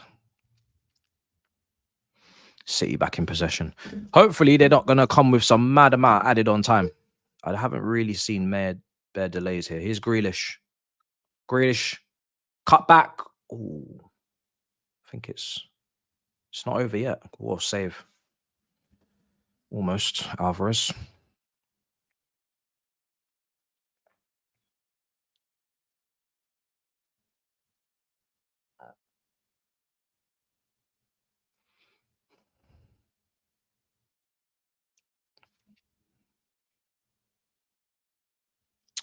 Yeah, no FIFA at the moment because my PS5 is moving like some sort of tapped individual, bruv. Just not turning on, malfunctioning, bugging out, whatever you want to call it. So I'm gonna take some time on Friday to try and fix it, and hopefully we are back up and running soon. But don't know what's going on with this console. It doesn't seem to happen to anybody else but me. But it happens to me. I come back from Ireland, the thing don't want to turn on, flashing lights. Thinks it's in some sort of song, bro. I don't know what's going on. So that's on pause at the moment, but we'll get it back. But there's a lot of watch-alongs at the moment. So last 2 months of the season, you will have more than enough content, that's for sure. A lot of watch-alongs, man. Both the Champions League games next week. I'm going to start looking at Europa League as well because Europa League's getting into the latter stages now. So there's going to be some good games in that on Thursdays. So we'll start to dip into the Europa League bag ever so slightly. So Big Six is going to be a big finish. As you can see from last show, it's going to be very dramatic end to the title race. We've got some more Big Six content coming out, video wise, in terms of in real life content, which is going to be coming out soon, which is very, very good content. More pods to do, of course, and more videos to do as well. So it's going to be a madness. And then in the summer, we got tournaments, international tournaments, and I have no idea how that's all going to play out. So we'll see. It's going to be interesting.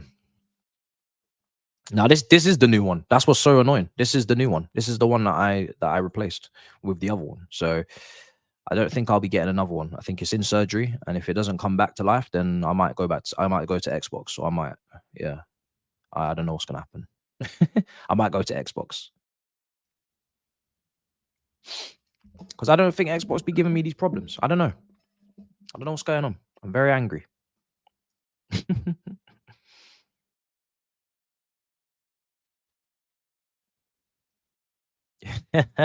You saying it's not turning on because I'm not good? I'm not good at the game. You think that's what it is? I'm top of the league, mate. I actually bought it from Game. So Grealish cutting in, back heel, blocked off. Could have been 5. I do prefer PS5 to Xbox, but if PS5 are going to keep breaking, then I have no choice. Oh, that could have been 5. That could have been 5. Listen, I don't mind. I don't mind going over to Xbox, bro. I don't mind. All I know is that when GTA comes out, and I don't know when GTA is coming out. It's meant to be 2025. And then suddenly now they're talking about 2026. They're talking about delays, waffling about all that. Not happy. You know, Rockstar, we should really boycott, but we're not going to, are we? Because we're desperate for the game. But yeah, man, what they're doing to us is just despicable behavior. We have been waiting for GTA for the longest, and they're still delaying. They're telling us 2025. Is it true, guys? 2025, isn't it? So it was meant to be 2026 now. It's meant to be 2025. And then they're apparently having delays and all this, and now potentially 2026. I'm gonna be incapable of playing the game by the time the game actually comes out. It's gonna be crazy. But when it does come out, we will be there, and I will be streaming it. I don't know if you can stream it on YouTube. I don't know if it breaks some sort of, I don't know, because YouTube getting real finicky now. Like they don't want to have this on the platform, that on the platform. I don't know. So it's getting streamed somewhere. You know what I mean? Maybe I'll relaunch the Twitch. Twitch is still sitting there. So if GTA comes out and YouTube ain't feeling it for whatever reason, especially because I want to play with the sound and I want to play with the tunes blazing in the car, but then they're going to copyright strike it for the tunes playing. That already sounds like a drag. Feels like it's going to be on Twitch. Can't lie. Just after saying that out loud, it feels like it's going on Twitch. Because when I'm going on these long drives across the city to experience the map, I'm trying to play the tunes. And if I can't play the tunes because of copyright strike, then I'm already not doing it. So full time at the Etihad. Yeah, that's sounding like a Twitch thing. But yeah, full time at the Etihad. 4-1 to Manchester City. It's been an absolute demolition job. There was a little scare in the first half with Duran, but to be honest, Villa didn't really consistently cause problems for Ortega. He made a couple of big saves in the second as well, but mainly a very, very solid performance. Phil Foden with a hat-trick. Fantastic performance from him. Man of the match by a margin. And they've rested Haaland and De Bruyne and who else? Those two. And maybe someone else I'm forgetting. But yeah, good day for Man City. And title race continues. Both teams won tonight. Liverpool play tomorrow. I'm sure Liverpool are going to win. Very insignificant week because nothing is going to change. And we move. You know what I'm saying? We move to the weekend. So good goals, good football, good life. And stones. That's it, exactly. I knew there was one more. So yeah, no stones today. So yeah, smash up the lights, guys. Make sure you subscribe. Road to 80k continues, and then it's road to 100. Because we need that plaque now. So I can just like go on the biggest party ever and just like take it around the city and just go for drinks with the plaque. It's gonna be a madness. So yeah, man. big up for the support. Big up for checking out the watch along today. Tomorrow we'll be back 6:45. Chelsea versus Manchester United at Stamford Bridge. The review for that will be live because Big Six is also on tomorrow. So yeah, it's gonna be a madness. If we don't win, sorry, if we lose, it's gonna be a rough night. So bear with me. And then the solo preview will be out tomorrow morning. The preview of Flex is already out if you haven't checked it out. So yeah, till next time, big up your damn selves in a bit, people. Peace.